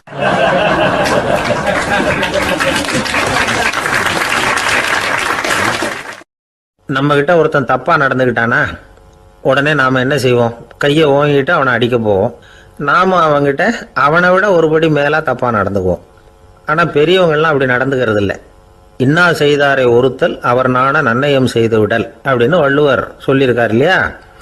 அதுக்கு தகுந்த மாதிரி நடந்துக்குவாங்க. பாயசித் விஸ்தாமிங்கிறவர் ஒரு பெரிய ஞானி. அவர் ஒரு நாள் ராத்திரி ரொம்ப நேரம் மசூதியில் இருந்துட்டு வீட்டுக்கு திரும்பி வந்துகிட்டு இருக்கிறார். வழியில ஒரு குடிகாரன், அவன் கையில ஒரு இசைக்கருவி, அதை கண்ணா பின்னான்னு மீட்டிக்கிட்டு வாய்க்கு வந்தபடி என்னத்தையோ பாட்டுன்னு நினைச்சுக்கிட்டு பாடிக்கிட்டு அவன் பாட்டுக்கு கிடக்குறான் வழியில. அதோடு இருந்தாலும் பரவாயில்ல, அந்த பக்கமா வழியில போறவங்க வர்றவங்களையெல்லாம் பார்த்து கண்ணா பின்னான்னு திட்டிக்கிட்டு இருக்கிறான், ரொம்ப வளர்க்குறான். பாயசித் பிஸ்தாமிங்கிற அந்த பெரியவர் அந்த வழியா போறார். அவனை பார்க்குறார். அவனுடைய நிலைமையை பார்த்துட்டு பரிதாபப்படுறார். ஏன்பா இது மாதிரிலாம் நடந்துக்கிற, இப்படி நடக்கலாமா அப்படின்னு ஏதோ கொஞ்சம் புத்திமதி சொல்றதுக்கு ஆரம்பிச்சார். அவனுக்கு கோபம் வந்துட்டுது. கையில் வச்சிருந்த வாத்திய கருவி அதால் ஓங்கி அந்த பெரியவர் தலையில் ஒரு அடி கொடுத்தான். ரத்த காயம் ஏற்பட்டு போச்சு. அவன் கையில் இருந்த இசைக்கருவியும் அடித்த வேகத்தில் ரெண்டாக உடஞ்சி போச்சு. அவ்வளோ வேகமாக அடிச்சிருக்கான். இவ்வளவு தூரத்துக்கு நடந்து போச்சுல்ல, அந்த மாபெரும் ஞானி வாயை திறந்து ஒரு வார்த்தை கூட பேசலை. பேசாமல் தலையை பிடிச்சிக்கிட்டு அவர் பாட்டுக்கு போயிட்டார். மறுநாள் அந்த பெரியவர் என்ன பண்ணார் தெரியுமா? கொஞ்சம் இனிப்பு பண்டங்கள், கொஞ்சம் பணம், இது ரெண்டையும் ஒரு ஆள் மூலமாக அனுப்பி வச்சார் அந்த குடிகாரனுக்கு. அவனுக்கு ஒன்றும் புரியல. என்ன விவரம்னு விசாரித்தான். வந்த ஆள் ஒரு கடுதாசியை நீட்டினான். அதில் விவரம் இருந்தது. ஞானி எழுதியிருக்கிறார், இதை பார்ப்பா, உங்களுடைய இசைக்கருவி உடையறதுக்கு என்னுடைய தலை காரணமாக ஆயிட்டுது. அதுக்காக நான் ரொம்ப வருத்தப்படுறேன். அதுக்காக தான் பணம் அனுப்பி வச்சுருக்கேன். வேறு புதுசாக ஒரு இசைக்கருவி வாங்கிக்கோ. அப்புறம் இன்னொரு விஷயம், நேற்றுக்கு ராத்திரி என்கிட்ட ஏகப்பட்ட கசப்பான வார்த்தைகளை பேசினேன். இதோடு அனுப்பியிருக்கிற இனிப்பு பண்டங்களை சாப்பிட்டு உன்னுடைய நாவில் உள்ள கசப்பை மாற்றிக்கோ அப்படின்னு அதில் எழுதப்பட்டிருந்தது. இந்த சமயத்தில் அவன் குடி மயக்கத்தில் இல்லை, கிழிஞ்சு போயிருந்த நேரம் அது. அதனால் அதை படித்த உடனே அவனுக்கு ரொம்ப வெக்கமாக போச்சு. தலை குனிஞ்சான், யோசனை பண்ணான். கொஞ்ச நேரத்தில் தன்னுடைய நண்பர்கள் சில பேரையும் கூப்பிட்டுக்கிட்டு நேராக அந்த ஞானி இருக்கிற இடத்துக்கு ஓடினான். அவர் காலில் விழுந்தான். அவர்கிட்ட மன்னிப்பு கேட்டுக்கிட்டான். பெரியவங்களே தெரியாமல் நான் இந்த பாவ செயலை பண்ணிவிட்டேன், என்னை மன்னிச்சுங்க. உங்களுடைய பொறுமையும் போதனையும் என்னுடைய கண்ணை திறந்துட்டுது. இனிமேல் நானும் என்னுடைய நண்பர்களும் நல்ல வழியில் திருந்தி வாழ போகிறோம் அப்படின்னா. ஞானி செய்த நன்னயம் குடிகாரனை எப்படி திருத்திருக்கு பார்த்தீங்களா? இந்த கதையை கேட்டுவிட்டு ஒருத்தர் சொன்னார், என் வாழ்க்கையில் கூட அப்படி ஒரு சம்பவம் நடந்தது சார். நானும் ஒரு நாள் ராத்திரி ஓவராக குடிச்சிட்டு ஒரு கிட்டாரை வாசிச்சுக்கிட்டு கண்ணாபின்னான்னு உளறிக்கிட்டு திட்டிக்கிட்டு இருந்தேன். அந்த சமயம் அந்த வழியாக ஒருத்தர் வந்தார். ஓங்கி தலையில் ஒரே ஒரு அடி, ரத்தம் வந்துட்டுது. அதுக்கப்புறம் என் மனசு தெரிந்துட்டுது சார் அப்படின்னார். அப்படியா என்ன? ஆச்சரியமா. ஆமாம் சார், அடி விழுந்தது அவர் தலையில் இல்லை, என் தலையில். வந்தவர் என்ன அப்படி அடிச்சுட்டார். மயக்கம் தெளிஞ்சதுக்கு அப்புறம்தான் எனக்கு விவரம் புரிஞ்சுது. அவர் ஒரு போலீஸ்காரர் அப்படின்னார் ரொம்ப சோகமா.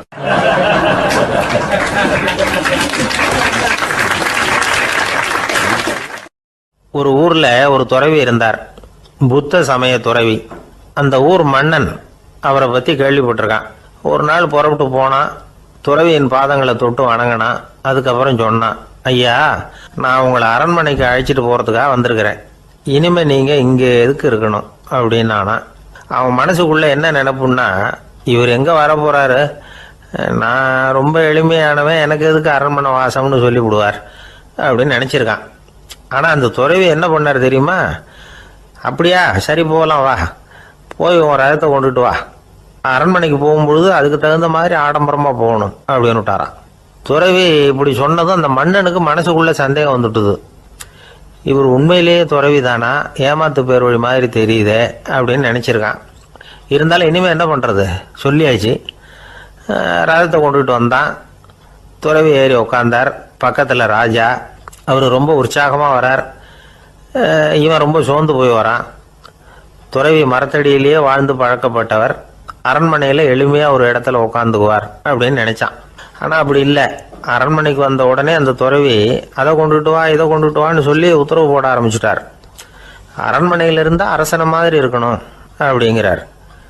ராத்திரி பூரா சௌரியமாக தூங்கினார். பகலில் அரண்மனை தோட்டத்தில் உலாவ வேண்டியது, நீச்சல் குளத்தில் குளிக்க வேண்டியது, இப்படியே பொழுது போக்கிட்டு இருக்கிறார். அந்த அரண்மனையில் துறவி மகிழ்ச்சியாக இருக்கிறார். மன்னனால் அப்படி இருக்க முடியல. அவருக்கு எந்த கவலையும் இல்லை, இவனுக்கு அரசாங்க கவலைகள். துறவி அப்படி இருக்கிறத இவனால் தாங்கிக்க முடியல. ஒரு நாள் அவர்கிட்டே போய், நான் உங்ககிட்ட கொஞ்சம் பேசணும் நானா. துறவி பார்த்தார். நான் இந்த அரண்மனைக்கு வரும்பொழுதே நீ என்னமோ என்கிட்ட கேட்கணும்னு நினைச்ச, ஏன் காலதாமதம்? நீ அனாவசியமாக உன்னையே தொந்தரவு பண்ணிட்டு இருக்கிற, நீ கவலையாக இருக்கேங்கிறது எனக்கு புரியுது. நான் மரத்தடியில் இருந்தப்போ கூட என்னை அடிக்கடி சந்திச்சுக்கிட்டு இருப்பேன், ஏதாவது விளக்கம் கேட்கறது உண்டு. இங்கே வந்த பிறகு என்னை சந்திக்கிறது கூட அபூர்வமாக போயிட்டுது. நீ இப்போ என்ன கேட்க போறேங்கிறது எனக்கு தெரியும், இருந்தாலும் கேள் அப்படின்னாராம். வேற ஒன்றும் இல்லைங்க, இப்போ உங்களுக்கும் எனக்கு என்ன வித்தியாசம்? 2 பேரும் அரண்மனையில் தான் இருக்கிறோம். நீங்கள் மகிழ்ச்சியாக இருக்கிறீங்க, நான் அப்படி இருக்க முடியல. இவ்வளவுக்கும் நீங்கள் முன்னாடி இருந்தது மாதிரி இல்லை. தினமும் தங்க தேர் கேட்குறீங்க, உயர்தரமான ஆடைகள் அணிகிறீங்க, சுவையான சாப்பாடு. இப்படி இருக்கிறப்போ உங்களுக்கும் எனக்கு என்ன வித்தியாசம்? இதுதான் மன்னனுடைய கேள்வி. இதுக்கு பதில் சொல்கிறேன், என் கூட புறப்பட்டு வா, இந்த நகரத்துக்கு வெளியில் போவோம் அப்படின்னு சொல்லி அரசனை கூப்பிட்டுக்கிட்டு ஊர் எல்லைக்கு வந்து சேர்ந்தார் துறவி. அங்கே போய் சொன்னார், இதை பாருப்பா, இந்த இடத்த தான் தேடிட்டு இருந்தேன். இனிமே நான் வந்து திரும்பி வரப்போறதில்ல. நீ என்னோட வர்றியா திரும்பி போறியா அப்படின்னார். நான் எப்படிங்க உங்க கூட வர முடியும்? என்னுடைய நாடு, என்னுடைய சொத்துக்கள், மனைவி, மக்கள் எல்லாத்தையும் விட்டுட்டு எப்படிங்க வர்றதுன்னா. இப்போ அந்த துறவி சொன்னார், இப்போ வித்தியாசத்தை தெரிஞ்சுக்கிட்டியா? நான் அரண்மனையில் இருந்தேன், எல்லா வித பொருள்களும் உடையவனா இருந்தேன், ஆனால் எதையும் சொந்தம் கொண்டாடுறவனா இருக்கல. ஆனால் நீ அப்படி இல்லை, எல்லாத்தையும் சொந்தம் கொண்டாடிக்கிட்டு இருக்கிற. இதுதான் நமக்குள்ள வித்தியாசம் அப்படின்னு சொன்னார். அரண்மனை ஆடைகளை அப்படியே கலைஞ்சார், அரசங்கிட்ட கொடுத்தார். உன்னுடைய ஆடைகளை நீயே வச்சுக்கோன்னார். அவர் பாட்டுக்கு நடந்து போனார், திரும்பியே பார்க்கல. அரசனுக்கு அப்பதான் தன்னுடைய அறியாமை விளங்குச்சான். இதுல இருந்து நாம புரிஞ்சுக்க வேண்டியது என்னன்னா, இந்த உலகத்துல எத்தனையோ பொருள்கள், அதையெல்லாம் முறையா பயன்படுத்தினா மகிழ்ச்சி. அதை விட்டுட்டு அதுக்கெல்லாம் சொந்தம் கொண்டாட ஆரம்பிச்சா கவலை. நம்ம ஆட்கள் வந்து சொந்தம் கொண்டாடுற விதமே தனி. ஒரு ஆளு இன்னொருத்தங்கிட்ட ஒரு கொடை கடன் வாங்கியிருந்தான், திருப்பி கொடுக்கல. கொடையை கொடுத்தவன் கேட்டான், என்கிட்ட கடன் வாங்கினிய கொடை, அதை கொஞ்சம் திருப்பி தர்றியான்னா. அது உனக்கு இப்போ அவசரமா தேவைப்படுதா அப்படின்னு கேட்டான் இவன். எனக்கு தேவைப்படல, அந்த கொடையை நான் யாருக்கிட்ட வாங்கியிருந்தேனோ அவனுக்கு இப்போ அது அவசரமா தேவைப்படுது அப்படின்னு அந்த ஆள்.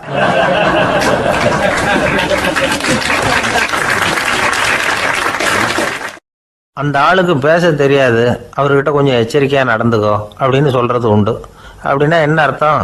அவர் இன்னமும் குழந்தையாவே இருக்கிறாரு, இன்னும் பேச்சு வரலன்னு அர்த்தம்? அப்படி இல்லை, அவருக்கு நாகரிகமா பேச தெரியலன்னு அர்த்தம். பேசுறதுங்கிறது மனுஷனால மட்டுமே முடியக்கூடிய ஒரு காரியம். அப்படி இருந்தும் அதோட பெருமையை வந்து அவன் இன்னமும் சரியா புரிஞ்சுக்கலன்னு தான் சொல்லணும். அதனால தான் அவன் அளவுக்கு அதிகமா வார்த்தைகளை கொட்டி விடுறான். அதுக்கப்புறம் அதையெல்லாம் திருப்பி அள்ள முடியாம கிடந்து கஷ்டப்படுறான். கொட்டுன வார்த்தையை அள்ள முடியுமா? ஒருத்தரை இன்னைக்கு பார்த்து முட்டாள்னு திட்டி விடுறீங்க, நாளைக்கு மறுபடியும் அவர்கிட்ட போய் நேத்திக்கு உன்னை முட்டாள்னு சொல்லிவிட்டேன், அந்த வார்த்தையை திருப்பி கொடு, வாங்கிட்டு போயிடுறேன் அப்படின்னு நான் சொல்ல முடியும்? அவன் கோபக்காரனா இருந்தா நேத்திக்கு அதை வேற விதமா உங்களுக்கு திருப்பி கொடுத்துருப்பான். உலகத்துல எவ்வளவோ ஜீவராசிகள் இருக்கு, அதுக்கெல்லாம் வாய் இருக்குது. அந்த வாயெல்லாம் எதுக்கு உபயோகம்? சாப்பிட்றதுக்காக. ஆனா நமக்கு இருக்கிற வாய் சாப்பிட்றதுக்காக மட்டும் இல்லை, பேசுறதுக்காகவும் தான். பேச முடியலன்னா வாய் இருந்தா கூட அது வாயில்லா ஜீவன் தான். ஒரு பையனை பார்த்து அது வாய் உள்ள புள்ள பொழைச்சிக்கும் அப்படின்னா மற்ற பையன்களுக்கெல்லாம் முகத்துல வாயே இல்லைன்னு அர்த்தம்? அப்படி இல்லை, அந்த பையன் கொஞ்சம் கெட்டிக்காரத்தனமா பேசுவான்னு அர்த்தம். அதனால எப்படி பேசணும் அப்படிங்கிறத நாம முக்கியமா தெரிஞ்சுக்கணும். இதுக்கு 8 விதமான குறிப்புகளை நம்ம பெரியவங்க சொல்லியிருக்கிறாங்க. பேச்சுக்கு 8 அங்கங்கள் உண்டு அப்படின்னு அவங்க சொல்றாங்க. அதெல்லாம் என்னென்ன அப்படின்னா, உண்மை, நன்மை, அன்பு, நிதானம், இனிமை, ஆழம், சமயம் அறிதல், சபையறிதல். இந்த 8 தன்மையும் பேச்சில் இருக்கணுமா. இதையே கொஞ்சம் விவரமா சில பேர் போர்டில் எழுதி வச்சிருப்பாங்க. அதாவது எழுத்துலையாவது அதெல்லாம் இருக்கட்டுமே அப்படின்னு நினைச்சு நீங்க கூட சில இடங்கள்ல இதை பார்த்துருக்கலாம். அதாவது உண்மையே பேசுக, நன்மையே பேசுக, அன்பாக பேசுக, நிதானமாக பேசுக, இனிமையாக பேசுக, ஆழமுடையதாக பேசுக, சமயம் அறிந்து பேசுக, சபை அறிந்து பேசுக, இப்படி எழுதி வச்சிருப்பாங்க. இந்த 8 அம்சமும் சரியா பொருந்தி இருந்தாதான் அது பேச்சு. மற்றதெல்லாம் பேச்சாயிடாது. பேச்சு ஒரு சிறந்த கலை. எல்லாத்தையும் விட பேசாம இருந்தும் பழகணும், அது ரொம்ப முக்கியம். உண்மையே பேசணும். சத்தியத்துக்கு மதிப்பு கொடுக்குறவங்கள தான் சரித்திரம் மதிக்கும். உண்மை பேசினா மட்டும் போதாது, அந்த உண்மையில நன்மை கலந்துருக்கணும். கொலைகாரனுக்கு பயந்துக்கிட்டு ஒருத்தன் உங்க வீட்டுக்குள்ள ஒளிஞ்சிருக்கிறான். அந்த முரட்டு ஆசாமி கையில அறிவாளோட வந்து அவன் இங்க வந்தானான்னு உங்ககிட்ட கேட்கறான்னு வச்சுங்க. உண்மைதான் உயர்வு தரும் அப்படின்னு நினைச்சுக்கிட்டு, ஆமா உள்ளதான் இருக்கிறான், அடுப்பங்கரையில குதிருக்கு பின்னாடி உட்காந்துருக்கிறான், போய் பிடிச்சிட்டு போங்க அப்படின்னு நான் சொல்லுவீங்க? அது வந்து நன்மை இல்லாத உண்மை. அதனால பிரயோஜனம் கிடையாது. அதே மாதிரி உங்க பேச்சில் அன்பு இருக்கணும், நிதானம் இருக்கணும், இனிமை இருக்கணும், சிந்தித்து பேசணும், சமயம் அறிந்து பேசுறதும் முக்கியம். அதை பத்தி நமக்கு வேற யாரும் சொல்லிக் கொடுக்க வேண்டியதில்லை. எந்த நேரத்துல யாருக்கிட்ட எப்படி பேசினா காரியம் நடக்கும் அப்படிங்கிறது நமக்கு நல்லா தெரியும். அது கைவந்த கலை. அவை அறிந்து பேசுற திறமை பேச்சாளர்களுக்கு ரொம்ப அவசியம். அது இல்லைன்னா நிலைமை வந்து பரிதாபமாயிடும். ஒரு பேச்சாளர் ரொம்ப மும்முரமா பேசிக்கிட்டே இருந்தாராம். ரொம்ப நேரம் நிறுத்தவே இல்லை, பேசிக்கிட்டே இருக்கிறார். சபையில் இருந்தவங்கெல்லாம் ஒவ்வொருத்தராக எழுந்திரிச்சு போய்கிட்டே இருக்கிறாங்க. கடைசியில் 2 பேர் தான் அக்கறையாக பேசுகிறவரை கவனிச்சிட்டு உட்காந்துருந்தாங்களாம். மேடையில் பேசிக்கிட்டு இருந்தவர் அவங்கள பார்த்து சொன்னாராம், எனக்கு கூட்டம் முக்கியம் இல்லை, எவ்வளவு பேர் என் பேச்சை கேட்குறாங்க அப்படிங்கிறது முக்கியம் இல்லை. நீங்கள் 2 பேராவது ஊக்கமாக என்னை கவனிச்சிக்கிட்டு உட்காந்துருக்குறீங்க, அது போதும். உங்களுக்காகவே நான் பேசிக்கிட்டு இருக்கிறேன் அப்படின்னார். இதை கேட்டதும் உட்காந்துருந்த 2 பேரில் ஒருத்தர் எழுந்திருச்சு, அப்படி இல்லைங்க, நாங்கள் 2 பேரும் நீங்கள் பேசி முடித்த உடனே தொடர்ந்து பேச வேண்டிய ஆளுங்க, அதுக்காக தான் காத்துக்கிட்டு இருக்கிறோம், சீக்கிரம் முடிங்க அப்படின்னாங்களாம்.